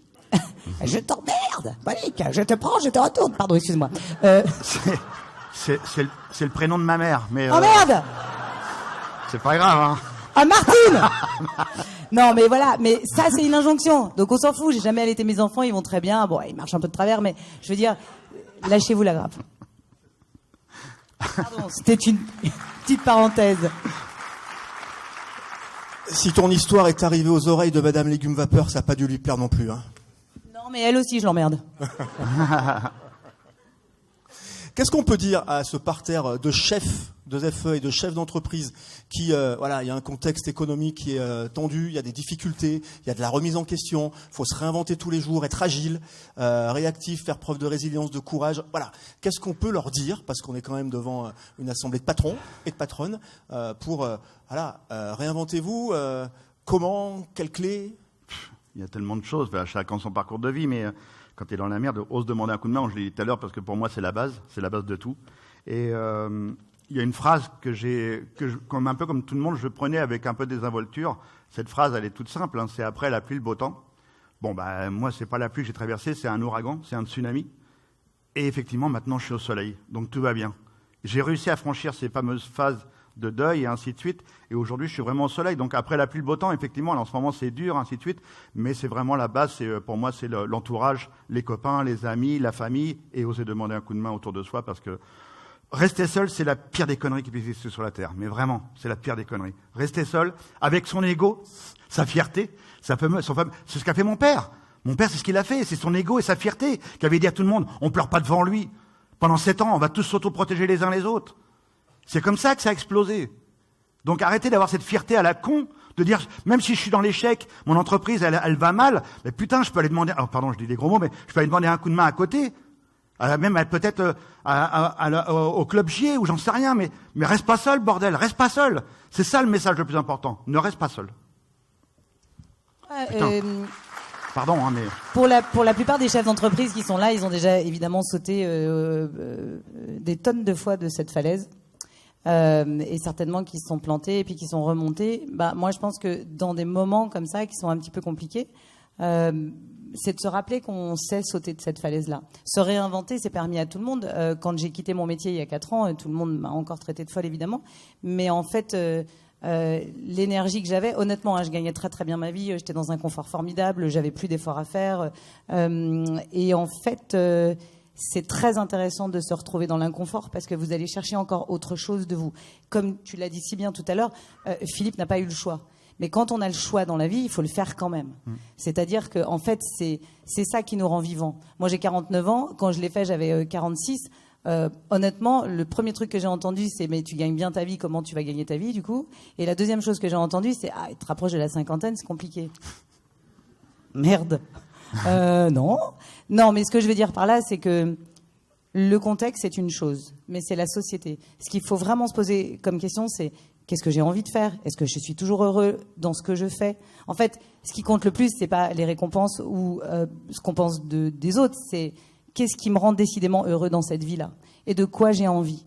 Et de ne pas avoir peur de sortir des conventions et du chemin que vous vous êtes donné. Et si vous vous êtes planté, encore une fois, c'est pas très grave. Mais rappelez-vous que vous avez su sauter de cette falaise et que s'il faut ressauter, vous ressauterez. Ça prendra du temps. Moi, ces conférences, par exemple, ça a été un cheval de bataille aussi, mais il faut que les gens vous voient autrement. Il faut que les gens vous sortent un petit peu de ce côté animation. Beaucoup savent pas que j'avais ma société de production et que je gérais des gens aussi.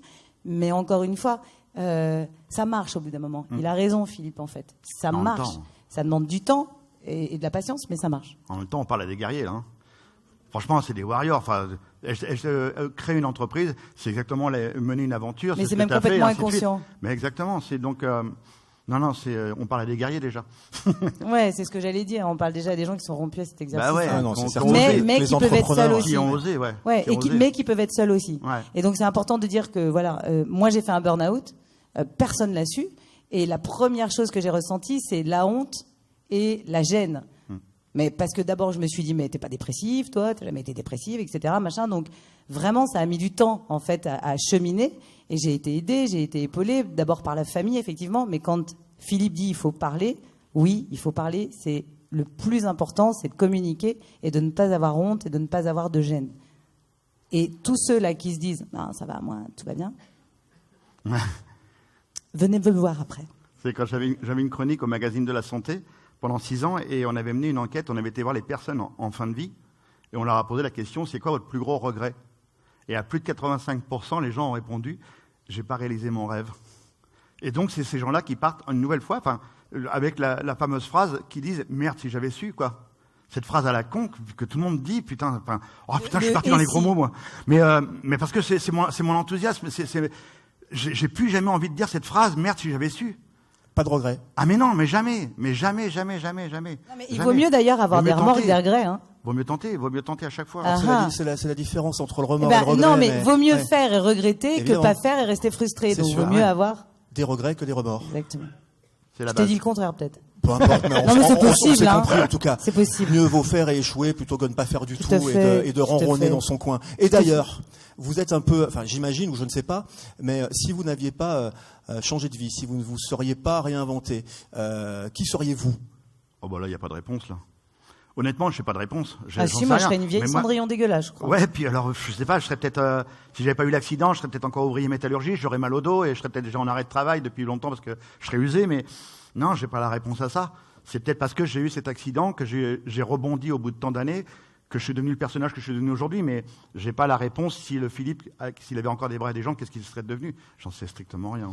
Le thème de la soirée est si le changement devenait une force, mais aussi, pourquoi pas, une chance? Ah ouais, carrément. Carrément, c'est à cause de mon handicap, c'est ce que je disais tout à l'heure. J'ai beaucoup pleuré parce que j'étais devenu une personne capable autrement, parce que j'aime pas le terme de personne en situation de handicap, je préfère dire que je suis une personne capable autrement. Et donc, si j'étais pas devenu cette personne-là, même encore aujourd'hui, il y a des trucs que je peux plus faire à cause de ça. Je peux pas tenir la main de mes petites filles, ou de mes enfants, ou de courir avec eux, ou des choses comme ça. Donc, à cause de lui, il y a des trucs que je peux plus faire. Mais grâce à lui, j'ai fait des trucs de dingue. Donc, j'ai vraiment inversé cette faiblesse en une force. Et j'aime le personnage que je suis devenu aujourd'hui. Donc, et j'aime ma vie. J'aime être sur scène tous les soirs pratiquement, de faire mes conférences spectacles, d'offrir. D'ailleurs, j'ai changé le nom de ma conférence spectacle. Aujourd'hui, je l'appelle une conférence spectacle hybride rechargeable. Bah oui, parce que elle est à la fois hybride, parce que c'est à la fois conférence et spectacle, et rechargeable parce que je vous recharge, et moi à la fin je suis défoncé. Mais va falloir que je me parle avec le monsieur qui fait l'énergie là. Parce que vous savez quoi? Depuis que j'ai pris 3 décharges de 20 000 volts, je suis devenu distributeur d'énergie positive. C'est plutôt cool, non? Mais j'adore l'humour de Philippe parce qu'il est vraiment formidable pour ça. Je rebondis sur ce que tu dis. C'est le mouvement qui crée la chance. Parce qu'en bougeant, en agissant, on multiplie forcément des occasions favorables. On croise plus d'occasions favorables. Et j'aime bien cette phrase-là. Le mouvement crée la chance. Parce que dans des moments où en fait on se demande comment faire, en fait déjà c'est tout con. Mais mets un pied devant l'autre quoi. C'est le mouvement. Après, on n'est pas en train de vous vendre un monde des bisounours, hein. On est loin de là. Non, mais je crois qu'on leur vend pas ça. Dans toutes les aventures qu'on a menées, enfin que tu as menées ou que j'ai menées, il y a plein de gens qui ont dit non. Quand tu lances un truc, moi par exemple traverser la Manche, quand j'ai contacté les chefs d'entreprise pour trouver des partenaires ou ainsi de suite, je tombais sur la secrétaire, elle me disait envoyez un mail. Bon j'ai jamais eu de partenaire avec un mail ou un coup de téléphone. Quand j'ai eu un partenaire, c'est quand je suis rentré dans son bureau, que je lui ai parlé, que je l'ai fait rêver. Et donc je voulais dire que d'ailleurs, je ne sais même plus ce que je voulais dire. Non, mais qu'il fallait oser. Voilà, les portes, mais on n'est pas dans le monde des bisounours. Non, mais t'inquiète, ça, ils ont compris. Parce qu'il y a plein de gens qui disent non, hein, dans toutes les aventures que j'ai menées, il y a plein de gens qui ont dit non, je te suis pas dans cette aventure-là, j'y crois pas. Mais il y en a qui ont dit oui. Donc, et à partir du moment que quelqu'un dit oui, ça y est, l'aventure est lancée, quoi. Il y a un truc de dingue, il me semble que, oui, parce que Philippe a nagé avec des papous. Nagé avec des papous. Tu veux l'anecdote du papou? J'adore. Ah ouais, parce que ça, quand on relie les 5 continents à la nage, on a vécu en Papouasie-Nouvelle-Guinée avec les papous pendant 3 semaines. Et on a sympathisé avec eux. Et le jour où on s'est jeté à l'eau pour relier l'Océanie à l'Asie, il y a un papou qui s'est jeté à l'eau avec nous. Bon, le problème, c'est que le papou, il savait pas nager. Et donc, il est arrivé avec ses vieilles palmes, un vieux masque, il a plongé, il a regardé Arnaud comment il nage par en dessous, il est remonté à la surface, il a commencé à tirer les bras, il a replongé, il a regardé, il a commencé à tirer les jambes, et au bout d'une demi-heure, il s'est mis au même rythme que nous. Et on est dit, d'accord, mais le mec, il a pas l'entraînement, il va pas tenir. 1 heure plus tard, le papou était toujours là. 2 heures plus tard, le papou résistait. 3 heures plus tard, le papou commençait à être cuit. Et là, on lui a filé nos produits énergétiques, des sucres rapides et des sucres lents. Et quand on est arrivé en Indonésie, 7h35 minutes plus tard, il y avait un nageur valide, un nageur handicapé et un papou. Mais qu'est-ce que vous en avez fait du papou après? Les Indonésiens, quand ils ont vu arriver le papou, il n'avait pas de papier, le papou. Donc, ils voulaient... Un OQTF. Ils voulaient l'arrêter, donc on l'a vite remis dans le bateau pour vite repartir en Papouasie. T'allais dire, on l'a vite remis à la nage, il s'est refait 7 heures dans l'autre sens, le gars, mais seul. J'espère quand même que vous l'avez trouvé un bateau retour, parce que... Ouais. Non, il a remonté vite avec nous, on s'est vite rebarré après. C'est pas très clair, quand même, Je vous invite à regarder le film Nage au-delà des frontières. Si vous allez sur mon site internet, philippecroison.com. Là-dedans, vous avez le film Nager au-delà des frontières, de 110 minutes de pur bonheur à regarder en famille, avec les enfants, avec les petits-enfants. Parce qu'après, les gamins, ils ont 3 milliards de questions, c'est 110 minutes de pur bonheur. Quand on a relié les 5 continents, enfin, vous allez voir, c'est un truc de dingue. Il y a plein de gens, à chaque fois qu'on avait une galère, ça rebondissait sur quelque chose de meilleur. Donc, voilà, une belle aventure humaine à regarder sur philippecroison.com, je viens de faire ma pub. Donc, et là, vous avez le film qui a été libéré par France Télévisions. Ouais, c'était dans Thalassa, c'était la série documentaire. Il était bloqué, on pouvait pas le libérer, et là, on a réussi à le libérer, et maintenant, il est libre de droit, donc on peut le regarder comme on veut, autant de fois qu'on veut. Donc ça, c'est cool. Comment on fait, Alessandra? Encore un petit mot, parce que ce qui est bien aussi, c'est que ce soit interactif. Hein. C'est bien qu'après on puisse se parler un peu. C'est bien qu'il y ait des questions, plein de questions dans le public. Il y a un micro qui est par là. Ouais. Donc, si vous voulez poser des questions à Philippe, à Alessandra, ça peut être maintenant. Avec plaisir. Qu'en dites-vous? Pas de problème. Bien sûr. Mesdames, messieurs, des bras se lèvent-ils? Mais on peut allumer un peu la salle, on est entre nous, non? Franchement, parce que c'est un peu... est-ce que là, on vous voit pas oui, trop? on vous voit pas beaucoup. Et Allume-moi un peu hein. la salle. Il n'y a pas de question tabou, hein. Si vous voulez même une question anonyme, on vous reconnaîtra pas. Merci Laetitia. Non, mais la première, elle est toujours parfois un peu compliquée, Elle est mais dure, après... ouais. On peut passer à la deuxième tout de suite. Je suis d'accord. Ah, voilà. Alors, qui a la deuxième question? Voilà. Bonsoir. Bonsoir. Salut. C'est quoi ton prénom? Je m'appelle Marlène. Salut Marlène. Enchantée. Et merci pour les conférences. Enfin, c'était super. Franchement, j'ai passé un excellent moment. Il y a un truc qui m'a vachement touchée, et c'est quand vous dites qu'il faut savoir parler, échanger, dire quand ça va pas. On peut aussi le dire quand ça va bien pour anticiper quand ça va aller mal, parce que ça va toujours mal à un moment ou à un autre dans la vie d'un entrepreneur. Hein. Je pense que tous les gens qui sont ici sont d'accord avec moi. Et il y a un petit point de détail j'aimerais bien avoir votre avis là-dessus, c'est le côté se montrer vulnérable quand on est chef d'entreprise, en fait. Et en particulier quand on a des salariés. C'est ça la solitude de l'entrepreneur. Ouais. C'est qu'évidemment, tu peux pas arriver tous les matins en chialant. Voilà. Et puis, tu es vecteur de bonnes ondes. Toi, tu es censé drainer une équipe. Mais c'est pour ça que je disais tout à l'heure, et c'est ça le plus important, c'est pas tant de montrer ta vulnérabilité, c'est d'aller chercher quelqu'un qui pourrait être ton alter ego, un homme ou une femme, avec qui tu vas parler de ces problématiques-là. Parce qu'en fait, on les a tous, toutes, et c'est hyper important. Donc, c'est pas une question d'image, c'est pas une question de montrer ou pas montrer, c'est de pouvoir, au moment où tu commences à sentir cette vulnérabilité, cette faiblesse, et c'est normal, pouvoir en parler à quelqu'un qui soit a eu la même expérience que toi, soit a le même statut que toi. Et c'est là où je rejoins Philippe, c'est que malheureusement, trop peu d'entrepreneurs le font. Par gêne ou par honte? Oui, même entre pairs en l'occurrence, parce que c'est un sujet. Même entre vous, mais oui, mais sauf que là c'est un club et je trouve ça super. Et je veux dire, Mm. typiquement, c'est un thème que vous devriez aborder. Je vais vous donner le prochain C'est thème de l'endroit, votre conférence, la solitude de l'entrepreneur. Et c'est hyper intéressant parce qu'il y a énormément à dire là-dessus et ça touche tout le monde. Après, on a le droit d'être hypersensible, hyper émotif. Hein. Quand vous allez regarder le film Nage au-delà des frontières, à un moment donné, il m'appelle la chialeuse. Sur philippecroison.com. Je chiale tout le temps. Merci. Merci. Moi, j'avais cru lire quand même entre les lignes. Est-ce qu'il faut faire part de sa vulnérabilité Non, mais tu vas pas à ses aller. équipes? Mais non, alors. Moi, il y a des jours où j'avais des coups de moins bien. Je te donne mon exemple, Philippe, on aura d'autres, je suis sûre. Il y a des jours où j'arrivais et j'avais des vrais coups de moins bien. Et quand j'arrivais et que t'as une quarantaine de personnes devant toi, que t'es effectivement le maître de ton navire, moi, j'avais pas de mal à dire, putain, aujourd'hui, ça va être une journée compliquée. Parce que, en fait, ce que toi tu ressens, eux le ressentent aussi. Et puis encore une fois, c'est pas que la vie professionnelle qui peut déconner parfois, c'est la vie perso. Moi, je me rappelle au moment de mon divorce avec mes enfants, c'était l'enfer. J'avais que ça dans la tête et de la culpabilité. Mais j'étais encore une fois chef d'entreprise. À 17h, je me maquillais, j'étais à l'antenne, grand sourire, et puis je revenais dans mon merdier perso. Donc il faut vraiment à chaque moment pouvoir parler à quelqu'un. Et s'il n'y a pas dans l'entourage, eh ben on a parlé de psy, et ça c'est quelque chose d'hyper important. Non, les fous, les psys, c'est pas pour les fous ou pour les faibles, c'est pour les gens qui ont besoin d'avancer et qui ont besoin de se construire. Donc n'hésitez pas. Après, moi je pleure comme je ris, hein, donc. Ah, on est d'accord. Non mais Ben oui. bah ouais, Et moi je parce qu'on chiale. est Alors j'ai hypersensible. pas, non mais ça m'est arrivé de chialer devant mes équipes et je leur disais ça tombe tout seul, je sais même pas pourquoi. Donc t'en as certains qui peuvent profiter de ce statut-là, mais enfin comme chez moi ça durait pas longtemps, voilà. 4 prud'hommes sur 4 j'en ai gagné 2, c'est pas mal, non?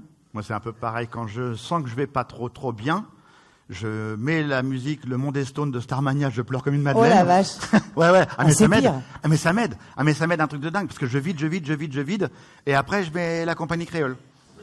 Et je repars à l'entraînement. Mais c'est vraiment ma façon de faire. Quand j'ai eu mon accident, que je suis arrivé au centre de rééducation, j'avais tellement d'antidépresseurs que je pouvais pas pleurer. Et ça, c'était un problème pour moi. Parce que ça me fait du bien, moi, de vider cette mauvaise énergie. Et j'avais été voir le médecin-chef. J'ai dit, excuse-moi, mais j'arrive pas à pleurer.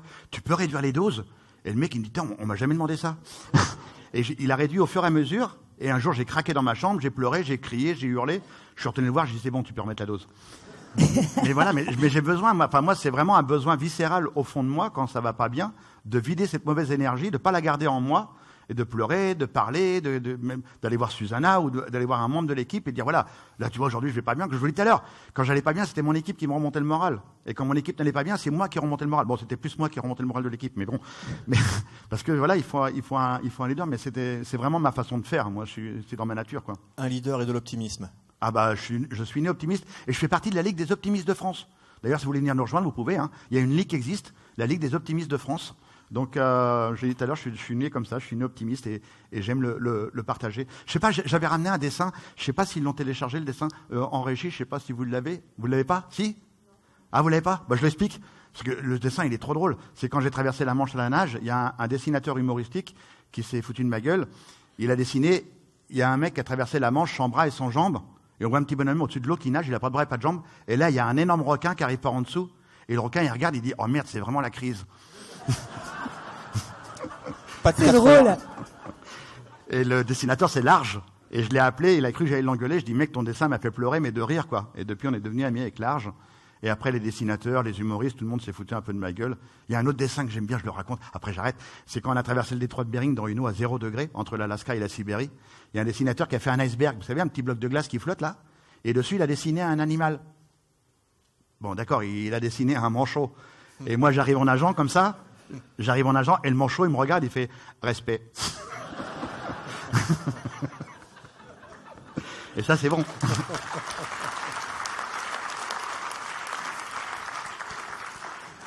Question publique. Est-ce que des mains vont se lever? Oui, il va y en avoir. Profitez. J'en profite pour dire que les bains froids, c'est vachement bien. Non, mais la gauche commence à parler de sa vie privée. Les bains froids, J'en c'est profite, vachement bien. voilà. Mais non, mais sérieusement, ça m'a tout soigné, je vous le dis. Non, mais pour l'énergie, c'est vrai que c'est bien les bains froids. C'est pas que l'énergie, c'est vraiment bien. Dans des moments où ça va pas, c'est vraiment bien. D'ailleurs, on parle de changement de vie et d'oser les trucs. J'ai un ami dans la salle ce soir, Jean-Michel Rallet. T'es où, Jean-Michel? Ah, il est là-haut. Salut, Jean-Michel. Jean-Michel, c'était un grand chef d'entreprise et tout.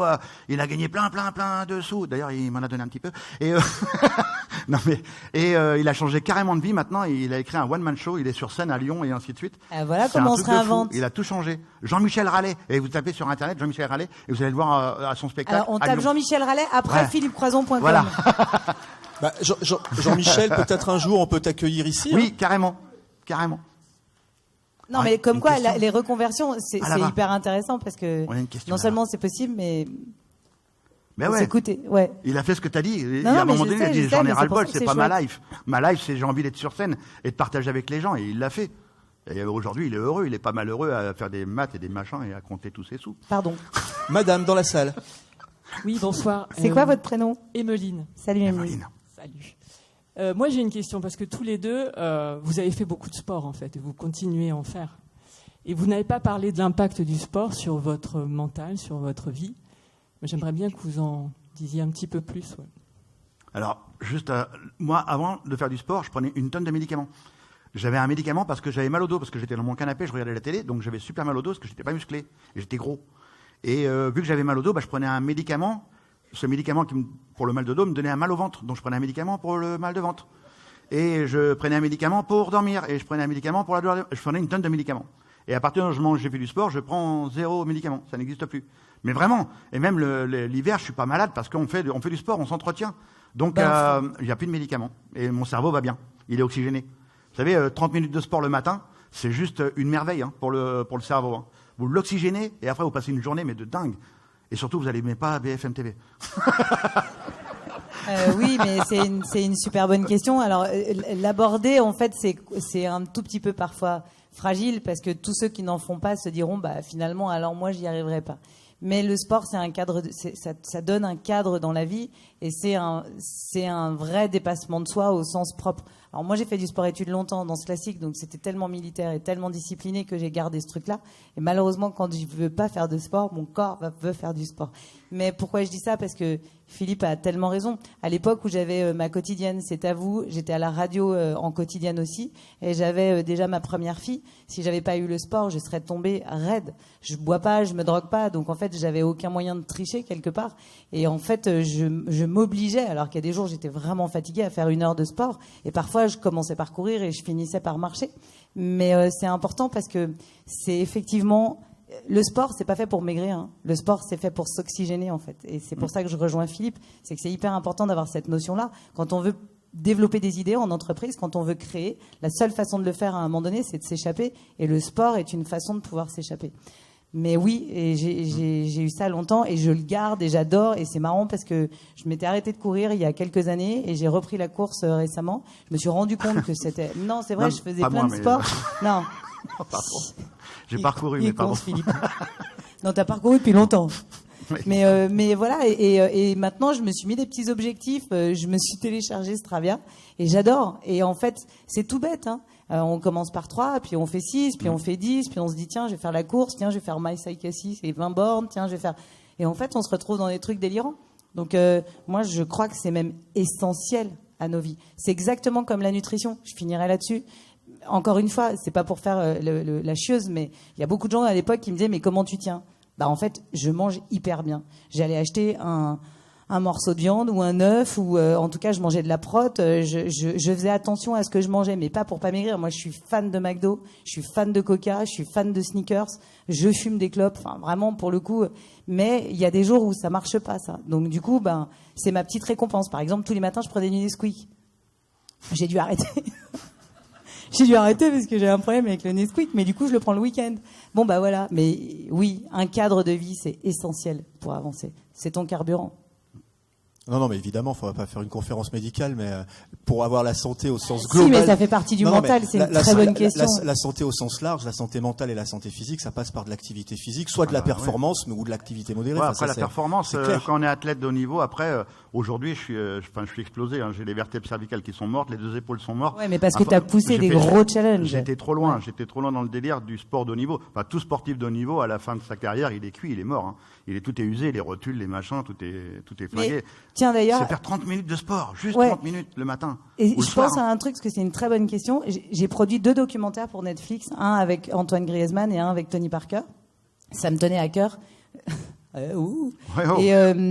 t'as pas fait avec Philippe Croix, non? Ça a duré, t'as vu ça ou pas? Non. Ça a duré, ça a été 2 ans à chaque fois de production. C'était hyper intense, parce que ce sont des garçons qui bougent beaucoup. Et on a beaucoup parlé de ça, avec notamment Tony, parce que au moment où on finissait le documentaire, il prenait sa retraite, et sa grande crainte, justement, c'était de savoir comment est-ce qu'il allait s'entretenir derrière. Eh ben, on se connaît bien, et depuis, on se parle beaucoup. Tous les jours, il fait un truc. Mais parfois, c'est juste d'aller marcher une demi-heure. Et en fait, c'est pas pour faire du sport, c'est pour s'aérer la tronche. Et ça, c'est vraiment, vraiment important. Le micro dans le public et la main se lève. Monsieur. Bonsoir. Où ça? Ah, là-bas.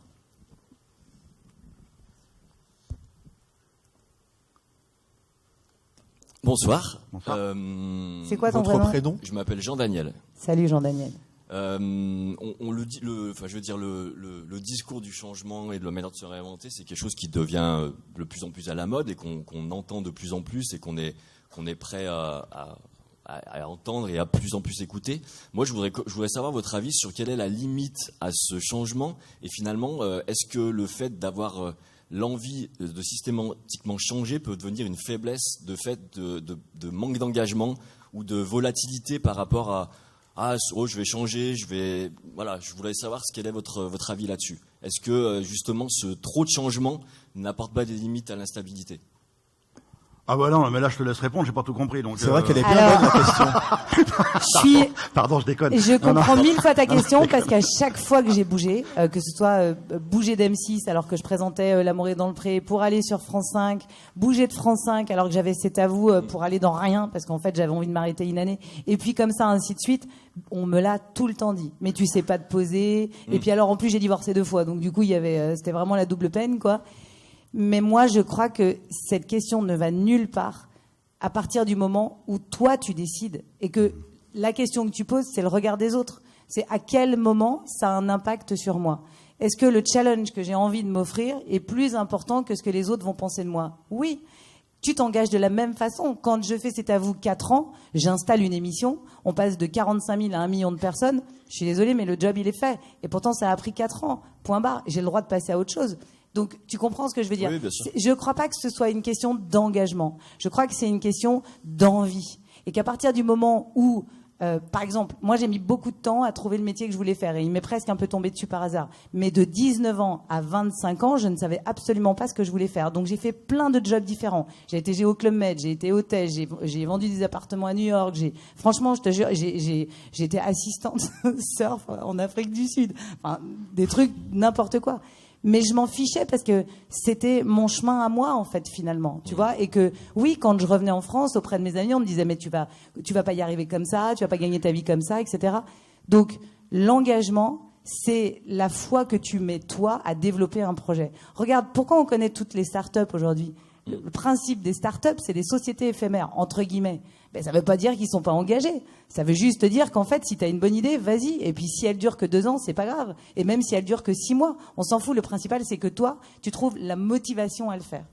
Enfin, je suis sûre, en fait, archi sûre de ce que je viens de te dire. Okay. Moi, je m'en fous complètement de ce qu'on pense des sauts de puce que je peux faire dans tous les univers. Et le problème, quand même, je reviens là-dessus, c'est l'injonction, c'est-à-dire que depuis la nuit des temps, mais nos parents, quel âge tu as ?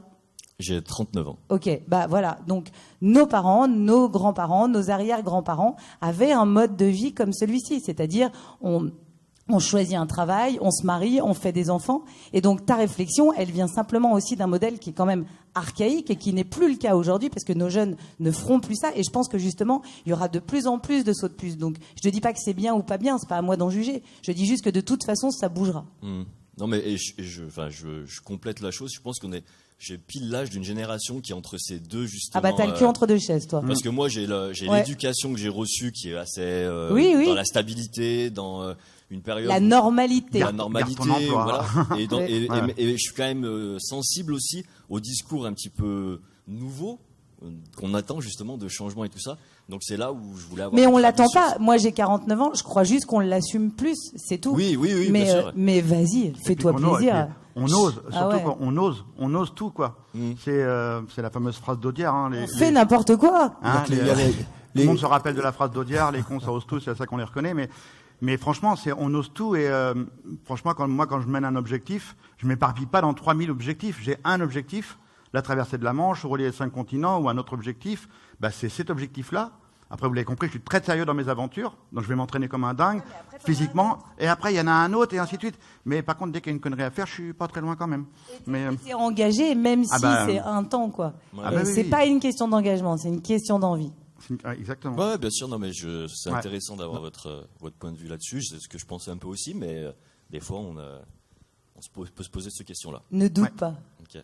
Non, mais souvent, on a tendance à nous mettre dans des cases, et il faut sortir de ces cases. Mais complètement. Encore le on, encore une fois, mais on est d'accord, le on est un con, justement. Exactement. C'est un con et je l'emmerde, ouais. C'est ce qu'on disait à l'armée. Non, ça, je l'ai dit déjà. Moi, j'étais militaire. Donc, c'est un con et je l'emmerde. À chaque fois que j'allais voir l'adjudant, Pardon. Une autre question. Du coup, je vais garder le micro. Bonjour à vous deux. Merci pour votre fraîcheur et votre bonne humeur. Je suis là. Ah, coucou. C'est quoi votre prénom? Ton prénom? Laurent. Laurent. J'ai compris que les projets pour vous, c'était votre carburant. Donc, je voulais savoir quels seront vos prochains projets pour chacun d'entre vous. Moi, dormir. Ça pourrait être bien. Non, il n'y a pas de prochaine aventure réellement parce que bon, voilà, on arrive. C'est pas l'âge, mais il y a Susanna, il y a la famille, et ainsi de suite. Et je leur ai demandé beaucoup.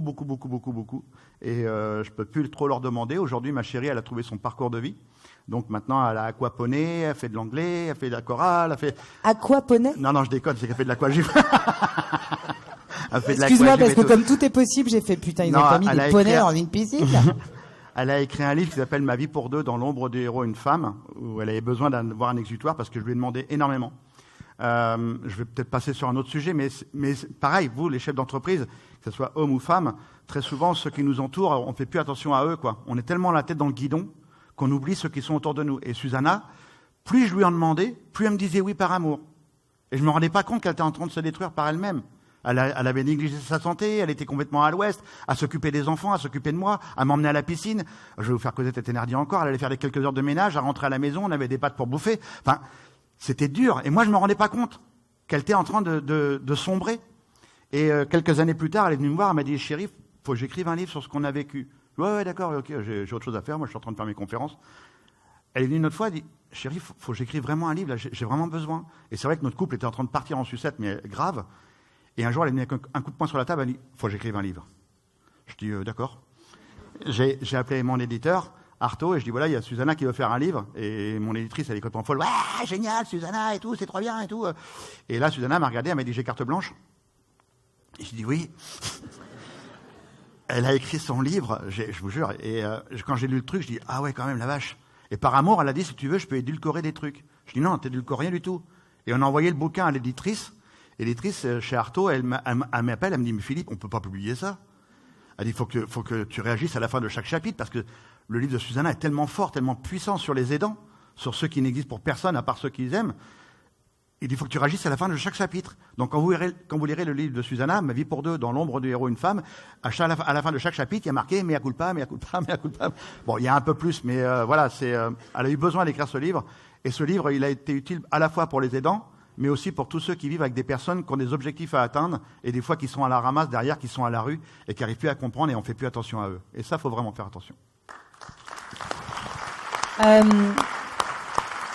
Pour répondre à ta question, Laurent, quand tu gères une entreprise, c'est presque au quotidien que tu dois développer des idées. C'est presque au quotidien que tu dois booster tes équipes. Donc finalement, en fait, même si c'est une entreprise et qu'elle ne bouge pas et que le concept est le même, tu as 1000 projets à l'intérieur.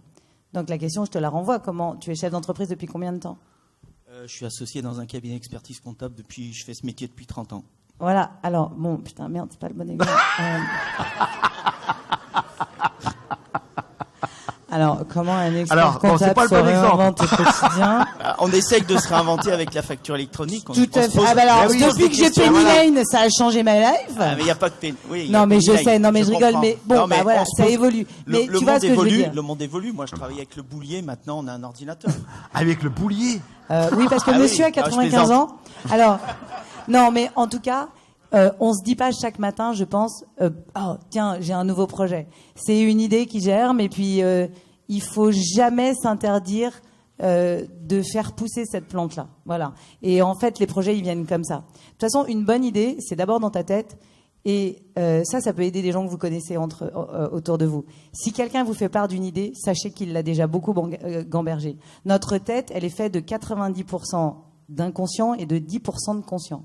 C'est hyper important de le savoir. Ça veut dire que quand vous vous endormez le soir, 90% de votre cerveau vous raconte plein de choses, mais il y a juste 10% de ce cerveau-là qui est conscient. Donc en fait, tu as plein de projets qui naissent dans ces 90%. Mais le jour où un ami te parle d'une idée, c'est qu'il l'a déjà beaucoup gambergé, et donc le mieux, c'est de l'encourager. Jamais de dire « tu ne peux pas, c'est pas possible », etc. Donc des projets, t'en as plein, j'en ai plein, et puis à un moment donné, ils remontent à ces 10%, et puis après, quand tu commences à en parler, c'est que c'est la crotte. C'est ce qui est arrivé à Philippe sur la Manche, c'est que en fait, même si l'idée elle germait dans ta tête, à partir du moment où tu le dis, c'est compliqué de pas y aller, quoi. Ah bah c'est parti. Ouais. Mais puis effectivement, il faut s'adapter en permanence. Enfin, on vit bien dans une société qui s'adapte, elle va à une telle vitesse qu'il faut s'adapter en permanence. Et moi, je vous l'ai dit tout à l'heure, je me suis toujours adapté depuis tout petit. Donc j'ai l'habitude de vivre ces moments-là, de dire c'est trop dur, c'est difficile. Non, c'est pas grave. Enfin, moi, c'est ma grand-mère qui m'a offert cette énergie-là. Ma grand-mère avait connu la guerre et ainsi de suite. Et moi, ma grand-mère m'a élevé quand j'étais petit. Donc, et même quand j'étais grand et même quand j'étais raccourci, elle a toujours été là, ma grand-mère. Et donc c'est elle qui m'a offert cette énergie-là. Donc je lui dois beaucoup à ma grand-mère. Mais vraiment, c'était un petit hommage que j'avais envie de faire à ma grand-mère.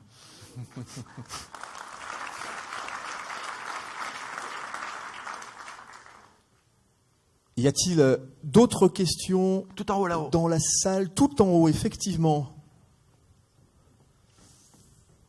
Et voilà, 30 minutes de sport par jour. Ah, non, trop haut, faut redescendre. Bonsoir. Merci, bonsoir. C'est quoi ton prénom ? Fabrice. Salut Fabrice. Merci à tous les deux.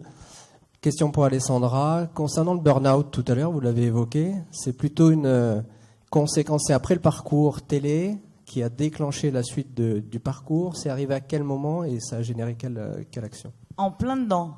C'est-à-dire qu'à un moment donné, quand les choses marchent bien les choses marchaient très bien pour moi, et donc du coup je me suis chargé la mule. Je me suis dit bon bah ça, ok, c'est bon, je gère, donc du coup je peux me rajouter un petit truc. Ok, bah ça je gère, je vais me rajouter encore un truc. Et puis en fait tu charges jusqu'au moment où finalement bah t'es cuit. Donc c'est arrivé pendant, et ça a été une super expérience. Ça a même été une de mes plus belles expériences. D'abord parce que ça m'a appris l'humilité. Ça m'a permis de comprendre à quel point l'ego nous manipulait énormément. Et en fait, un burn-out, une dépression, ça remet l'église au milieu du village. Et vraiment, j'ai pas de terrain dépressif. Sincèrement, je me suis dégoûtée.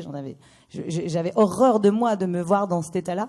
Mais malheureusement, c'est comme ça, c'est la vie. Et puis, je crois au pouvoir de l'intention. Je crois aux petits signes comme ça aussi de l'univers. Et je me suis dit, si ça te tombe dessus, ma grande, c'est qu'il y a forcément un truc qui va pas.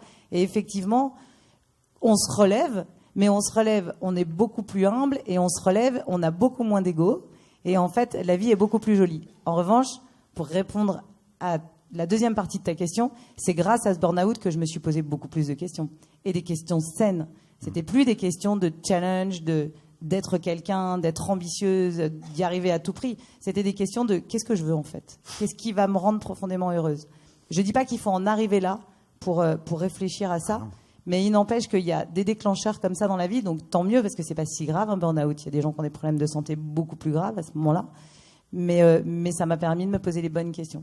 L'ego, c'est quelque chose de très particulier pour un chef d'entreprise, femme ou homme.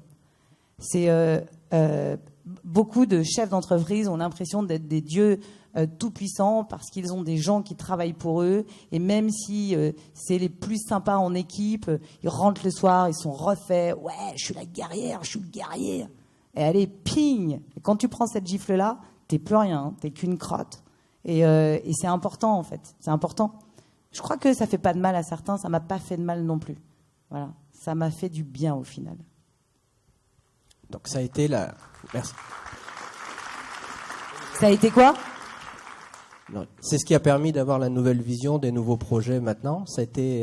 Disons que non, ça m'a permis de comprendre que j'étais pas une déesse toute puissante et que je ne pouvais pas gérer de front cette carrière, être mère. C'est pas possible en fait. On ne peut pas tout gérer. Et alors ça marche pour les femmes comme pour les hommes. Aujourd'hui, il y a de plus en plus de papas divorcés qui font 1 semaine sur 2 avec leurs enfants. Ils ont les mêmes préoccupations que les femmes. Ce que je veux dire, c'est que encore une fois, j'en reviens à la même chose. Il faut pas être trop exigeant avec soi-même. Et ça, tu le comprends malheureusement un peu plus tard. C'est pour ça que j'adore l'âge que j'ai. Pour rien au monde, je reviendrai en arrière. Parce qu'on comprend tellement plus de choses. On a cette maturité et cette sagesse qui nous aide à avancer. Et surtout, tu sais quoi ? On a rempli un bocal qui est celui de la reconnaissance. On a rempli celui de l'ego. On les a bien fermés. Et puis maintenant, on peut vivre tranquillement. Mais c'est compliqué de le faire si on n'a pas vécu un petit truc qui te met une petite gifle, quoi. Faut en prendre des tartes. En vrai, qui que l'on soit, faut en prendre des bonnes, des tartes. Et parfois, elles te mettent vraiment par terre. Mais si t'en prends pas, moi, je pense que tu grandis pas. Et j'appelle pas ça un échec. Voilà, se prendre quelques tartes pour dans ta gueule, et faire preuve aussi un peu. En mettre aussi, ça fait du bien. 3 décharges de 20 000 volts. Voilà, 3 décharges. Parce que Philippe, lui, il savait que le burn-out, ça suffirait pas. Voilà. Ils lui ont mis 3 bonnes décharges dans la gueule. Allez, lui, il faut bien ça parce que. Après, moi, le problème que j'avais eu par rapport à ça, c'est que je savais pas dire non. Et dans mon éducation, il fallait que je dise oui tout le temps, et je disais oui tout le temps. Ça, c'est le fait plaisir. Hein, ouais, c'est une injonction. Exactement. Fais plaisir aux autres et ne pense pas à toi. Et j'avais un agent. Quand j'ai commencé mes conférences, j'avais un agent, et cet agent m'a tellement poussé, qu'à un moment donné, je suis rentré à la maison, et Susanna m'a vu en ruine, mais vraiment en ruine. Je montais sur scène, j'avais plus le plaisir, j'avais plus la joie de monter sur scène, et elle m'a dit, tu poses ton ordinateur, tu poses le téléphone, t'arrêtes tout, et je t'emmène. Et elle avait appelé mon agent, elle a dit, on annule tout, t'annules tout, Philippe, il est plus à toi, il est plus à personne, je l'emmène. Et elle m'a emmené dans un hôtel pendant plusieurs jours. Et je me suis resté renfermé dans cette chambre, je me suis fait du bien, avec Susanna.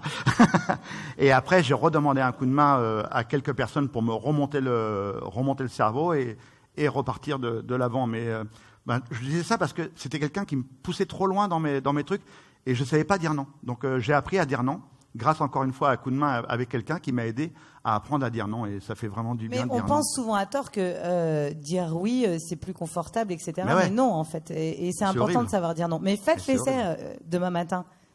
Ça va ? Non. Tu mets l'autre dans une situation, je te jure, c'est jouissif. Faites-le avec quelqu'un que vous n'aimez pas trop. Non, ça va pas. Non, pas du tout.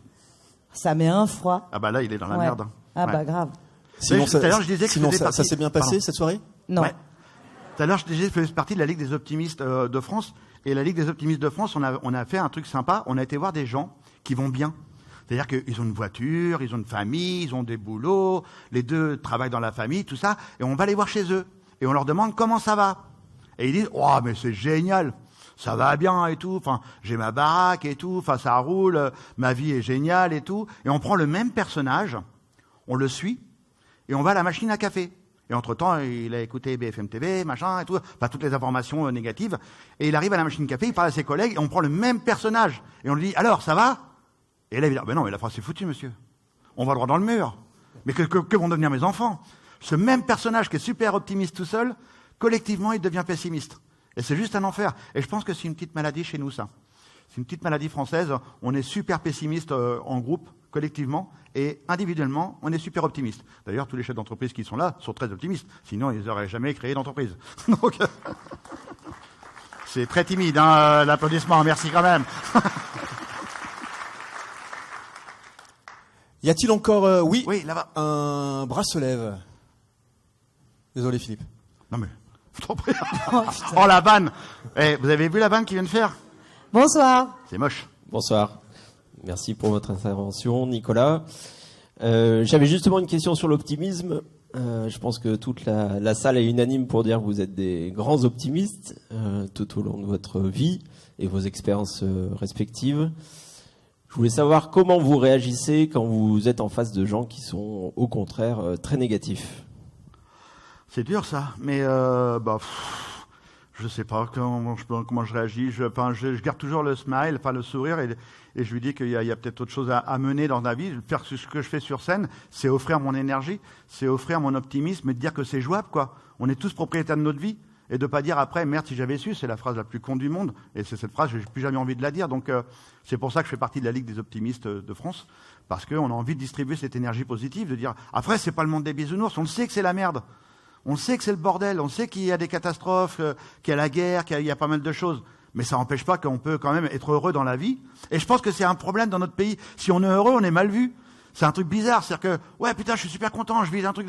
Et quand je fais sur mes réseaux sociaux, des fois, les gens disent, ouais, mais t'abuses pas un petit peu trop en disant que t'es trop content, que t'aimes ta life, t'aimes ta vie, t'as pas de bras et pas de jambes. Bah ouais, mais moi, j'ai accepté de plus avoir pas de bras et pas de jambes. C'est plus grave maintenant, aujourd'hui. J'ai accepté mon nouveau schéma corporel, j'ai accepté ma nouvelle vie. Donc, je la kiffe, ma life. Parce que j'en ai fait quelque chose. Et ça, c'est le plus important, non? J'ai une question à te poser sur ta question. Merci. Tu parles dans le monde. Pardon. Non, mais Philippe. merci. Mais non, mais parce que j'étais sur la question du monsieur. Dans la vie professionnelle ou dans la vie perso? Parce que pour moi, c'est deux choses bien différentes. Parce que je vais répondre, mais je veux d'abord que tu me dises à quoi tu pensais. Non, dans les deux situations, parce que dans le monde professionnel, on peut l'affronter avec des employés ou même des fournisseurs, des clients, etc. Oui, mais ça fait partie du job. Voilà. D'accord? Donc du coup, pour moi, la vie professionnelle, face à quelqu'un de négatif dans la vie professionnelle, quelque part, c'est son problème. Mais moi, en revanche, je prends pas ces ondes-là. Mais on est obligé de faire avec. On est obligé de composer avec le personnage qui a des ondes négatives, que ce soit un client ou un fournisseur. Là-dessus, tu es d'accord? On est d'accord. D'accord. Donc, on va pas changer la face du monde. Le mec, il repartira, il aura toujours ses ondes négatives. Toi, il faut juste qu'à un moment donné, tu aies négocié ton truc ou qu'il soit content quand même. Parce que parfois, il y a des clients comme ça qui sont en plus négatifs, qui te demandent un truc, qui sont hyper chiants. Mais bon, en fait, le challenge, c'est à la fin de te dire, tiens, je lui ai vendu quand même. Mais dans la vie personnelle, c'est pas pareil. Si j'ai un ami à moi ou quelqu'un de très proche qui est dans cette spirale d'ondes négatives, là, pour le coup, mon devoir, à un moment donné, c'est de lui dire ok, qu'est-ce qui va pas? Parce que tu peux pas décemment. Et puis en plus, je vais te dire, il y a un truc très humain qui est moche, c'est que si tu as un ami comme ça et qui continue à rester dans cette spirale négative, au bout d'un moment, toi, ça va te casser les bonbons et tu le verras moins et tu le verras plus du tout et c'est terminé. Et donc du coup, et c'est très humain en fait, parce que surtout quand on avance en âge, surtout quand on avance dans la vie, on n'a plus envie de se faire chier en fait. On part du principe que nous, on a construit un truc, quelque part on y est arrivé. Non mais c'est vrai, et je sais pas si c'était du râlage mais c'est tellement vrai. Et au bout d'un moment, tu fais ok, allez, le tri quoi. Donc tu peux insister au début, mais on ne tend pas la main à quelqu'un qui ne veut pas te la donner, parce que si tu le fais, c'est toi qui finiras dans les profondeurs. Et peut-être que tu vas lui demander d'appliquer ton fameux bouge-toi le cul. Oui, mais encore une fois, ce qui paraît facile pour toi, voilà. C'est une injonction là, du coup là. Non, mais ce qui paraît facile pour toi est peut-être pas facile pour les autres, et ça, je l'entends. Il y a des gens qui auront beaucoup de mal à sauter de la falaise. Il y a des gens qui auront besoin de s'agripper pendant la chute. Il faut que chacun fasse son chemin. Après, si tu as envie de rester négatif, tu restes négatif. Mais par contre, tu t'isoleras et tu finiras seul, ça c'est sûr. Il n'y a rien de pire que quand quelqu'un va pas bien, de lui dire « Ah, c'est pas grave ». Mais ça, c'est le truc le plus monstrueux qui puisse exister sur la Terre. Hein. Quand quelqu'un va pas bien et que tu lui dis non mais c'est pas grave, ça ira mieux demain, puis tu peux rebondir. Mais non, parce que là la personne à l'instant T, elle va pas bien. Moi qui ai vécu ce moment très très dur où j'ai demandé le coup de main au psy pour me reconstruire, ben j'étais pas bien et moi ça m'énervait quand quelqu'un venait me voir. Mais c'est pas grave Philippe, enfin il y a eu pire, t'as pas de bras et pas de jambes. C'est pire quand même. Ben non, c'est pas ça qui me fait mal en ce moment. Ce qui me fait mal en ce moment, c'est que je suis pas bien dans ma peau, je suis pas heureux, mon cerveau est en train d'exploser. Alors arrête de me faire chier de dire que ça va bien, que ça va aller mieux demain. C'est pas ce que j'ai envie d'entendre. J'ai envie que tu sois avec moi, que tu m'accompagnes et que tu me tiennes la main justement et qu'on avance ensemble. Et effectivement, tu as raison. Moi, j'ai eu la chance entre guillemets d'avoir une famille, des amis qui m'ont toujours accompagné. Enfin, Susanna. Ah bah Susanna, ouais. Susanna et puis même des amis. J'ai quelques amis qui sont restés et ils ont tenu le choc longtemps. Pourtant, j'étais vraiment, quand je vous dis que j'étais dans ma phase gros con, j'étais vraiment un gros con. Quand ils rentraient à la maison, les amis, des fois, je les envoyais chier. Je dis mais barrez-vous de chez moi, que j'en ai un fou que vous venez me voir. Ouais, j'étais vraiment dans cette méchanceté-là, quoi. Mais ils ont tenu le coup. Ils sont restés avec moi. Et c'est encore des amis encore aujourd'hui. Et ceux qui n'ont pas tenu le coup, bah, c'est plus des amis aujourd'hui. Donc, ça fait partie de la vie, quoi. C'est comme ça. Donc, oh putain, comment je viens de plomber le truc. Ouais, faire le tri. Bah, ouais, c'est enfin. Mais quand on a vraiment des amis, faut les soutenir. Faut être avec eux, vraiment. Ça fait partie de la base, quand même. Pas le faire ad vitam aeternam non plus. Ah bah non. Voilà. Faut se pardonner ça aussi quoi. Alors, on fait comment? On prend une dernière question On prend peut-être une dernière question ouais, avant de partir au cocktail parce que c'est vrai que c'est ça, parce qu'on pourrait parler toute la nuit puis on va prolonger peut-être de manière informelle autour d'un verre. Il y a toujours un moment de convivialité donc effectivement. Mais on peut peut-être tenter encore une dernière. S'il y en a une. Alors j'ai parlé de cocktail, ça y est là. Ah, ouais, c'est fini. En tout cas, s'il n'y a plus de questions... La petite surprise. Oui, oui. Bien sûr. On va faire la surprise de Philippe. Oui, parce que y a une question qui a été posée, c'est quoi les projets là pour l'un et l'autre? Projet pour Philippe, ça va être la promotion d'un film. Ouais. Parce qu'en avant-première ce soir, Philippe a tenu à... Il est en train de foutre tout dans la surprise. À vous dévoiler, à vous dévoiler quelque chose qui... Voilà, je te laisse faire. Mais... Non, mais c'est vrai que mon premier livre, J'ai décidé de vivre, et La traversée de la Manche, a été adapté au cinéma. Et c'est Marie Castille, mention char, qui m'a contacté, qui m'a dit, voilà, je veux faire un film sur votre histoire, sur votre traversée de la Manche. Et je dis, Marie Castille, mention char, je connais pas. Elle dit, non, mais j'ai l'habitude. Elle dit, je vais raccrocher. Elle a vraiment fait comme ça. Elle dit, je vais raccrocher. Vous regardez ma filmographie et vous me rappelez. Et j'ai regardé sa filmographie. Donc, sa filmographie, c'est Le ciel attendra, Les héritiers, Bowling, La première étoile. Donc, autant des films dramatiques que des films humoristiques. Et je l'ai rappelé. Je dis, ouais, génial. Je dis, ouais, c'était un de mes rêves que ça devienne un film un jour au cinéma. Et elle a écrit le scénario. Elle me l'a envoyé. Et quand j'ai lu le scénario, je l'ai rappelé. Je dis, je crois qu'il y a un problème. Parce qu'il y avait 10% de Susanna dans le film. Et je pense que vous n'avez pas lu le livre de Susanna. Je dis, vous venez à la maison. Elle est venue à la maison, elle a dormi à la maison pendant plusieurs nuits, on l'a séquestrée. Et elle a lu le livre de Susanna, et aujourd'hui le film c'est 50% Susanna, 50% moi, jusqu'à temps qu'on se rencontre et qu'on vive dans notre aventure avec cette famille recomposée et qu'on aille jusqu'à la traversée de la Manche à la nage et qu'on réussisse cet objectif complètement dingue. Et juste avant de venir, Marie Castille est en train de terminer le montage et elle m'a fait une petite surprise, elle m'a envoyé 1 minute 30 du film, et donc si ça vous intéresse, on peut le regarder. Eh bien, ça nous intéresse. Voilà. Et le film s'appelle Pour le meilleur et il sortira en salle le 15 avril. Le 15 avril, ouais.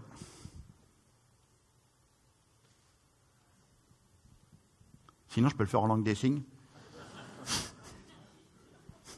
Et là, c'est le drame. C'est presque. Alors, le fichier en haut à droite. Alors, on peut chanter Susanna en attendant. Ouais. Hein. Susanna. Ouais, on a... Non, ça va partir tout seul. Voilà. Ah, il n'y a pas de son. On va mettre pause. Ah, ben il y a la petite croix sur le son. On va reculer, hein. Ce serait quand même dommage de... À fond, 100%, ouais. Ah non, c'est toujours la petite croix. Oui. Ah, on le remet au début, par contre. Hein. Ouais. Oh, le suspense de dingue.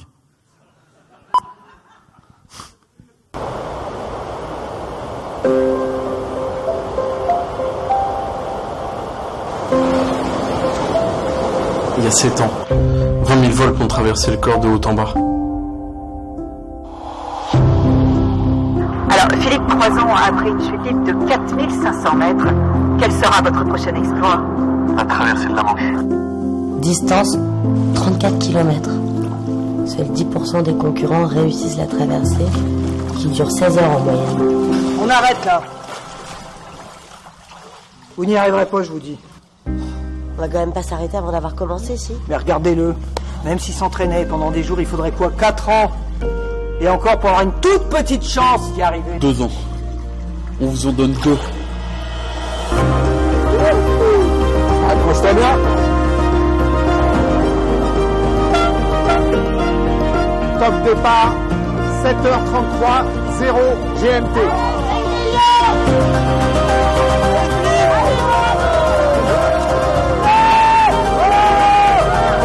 C'est mon rêve. Allez, mon amour! J'ai un objectif à atteindre.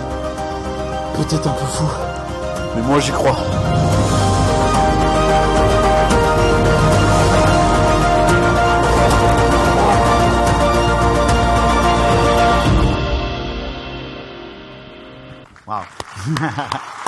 T'as un super casting. Super acteurs. Ouais. Bravo, mon fifi. Merci. Et le jeune garçon, le destin a voulu que moi j'ai été électrisé à 26 ans et ce jeune garçon qui joue mon rôle a été électrisé à 26 ans. Et il est nageur. Et donc on lui a demandé de jouer de mon rôle. Ça n'a pas été facile. On l'a coaché pendant plusieurs mois et après j'étais avec lui sur le tournage pour lui dire non, tu n'es pas Pierre, tu es Philippe. Il fallait qu'il devienne Philippe et ne plus être Pierre, ce qui s'appelle Pierre dans la vie. Et donc c'était assez compliqué. Et toi, qui as joué avec Théo et ainsi de suite, tu sais que c'est très très dur de jouer le rôle de quelqu'un et après de retourner dans son propre parcours de vie. Et j'avais prévenu ses parents en disant attention, ça risque d'être dur le retour après le tournage. Et effectivement, ça a été très très difficile. Et donc je suis resté en contact avec lui pour le soutenir. Et il va y avoir la lumière qui va se rallumer encore une nouvelle fois pour la promo du film. Donc ça risque d'être un peu dur. Donc on compte sur vous pour venir le 15 avril au cinéma à la sortie du film. D'accord, vous viendrez, hein? Ben, on sera là, on sera un paquet à être là, et puis même, puisqu'on parlait de défis, de challenge, eh bien, on peut peut-être même envisager de faire venir, qu'on ait évidemment la diffusion du film et qu'on puisse en parler lors d'une autre soirée, quoi. Mais avec grand plaisir. On peut l'envisager, voilà, ça. Ouais.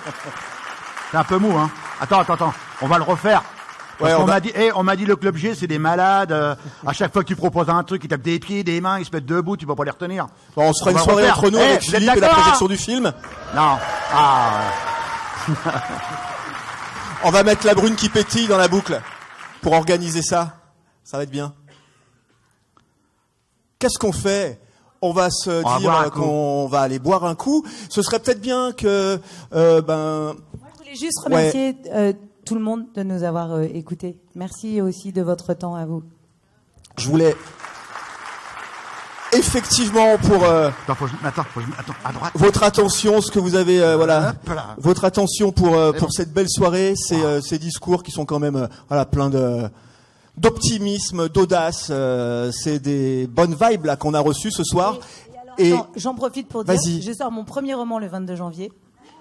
Non, il va être mortel. Ça s'appelle Toi que je n'attendais plus et je sors une BD sur la famille recomposée au mois de mai.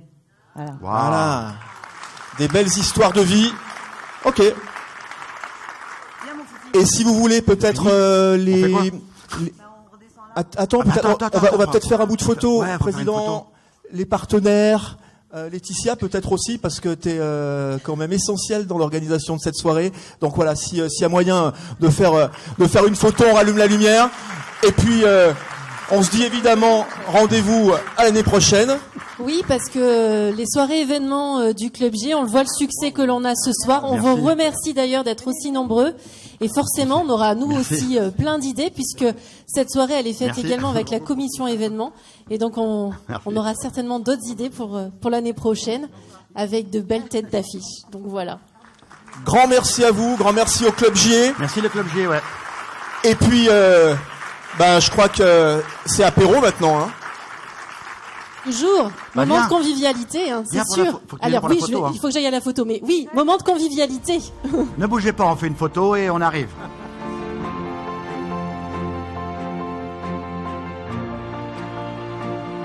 Je dirais que la soirée au Club J, pour moi, a été une soirée exceptionnel. Parce que les gens ont beaucoup applaudi, ont beaucoup rigolé, ont eu beaucoup d'émotions et surtout on a réussi à faire passer les messages qu'on avait envie de faire passer, quoi, notre énergie, dire que tout est possible, que voilà, il peut y avoir des difficultés dans la vie, mais on peut s'en sortir et surtout oser demander un coup de main. Ça, c'est vraiment le message que j'avais envie de faire passer aujourd'hui aux entrepreneurs. Osez demander un coup de main, ne restez pas seul dans votre coin. Franchement, c'est le truc le plus bête qui puisse exister sur la Terre. Vous avez une difficulté, demandez à l'équipe d'à côté, aux collaborateurs, même pourquoi pas à un psy, parce qu'on en a beaucoup parlé. Donc, vous êtes propriétaire de votre vie. Bravo pour ce que vous avez réalisé, mais osez demander un coup de main.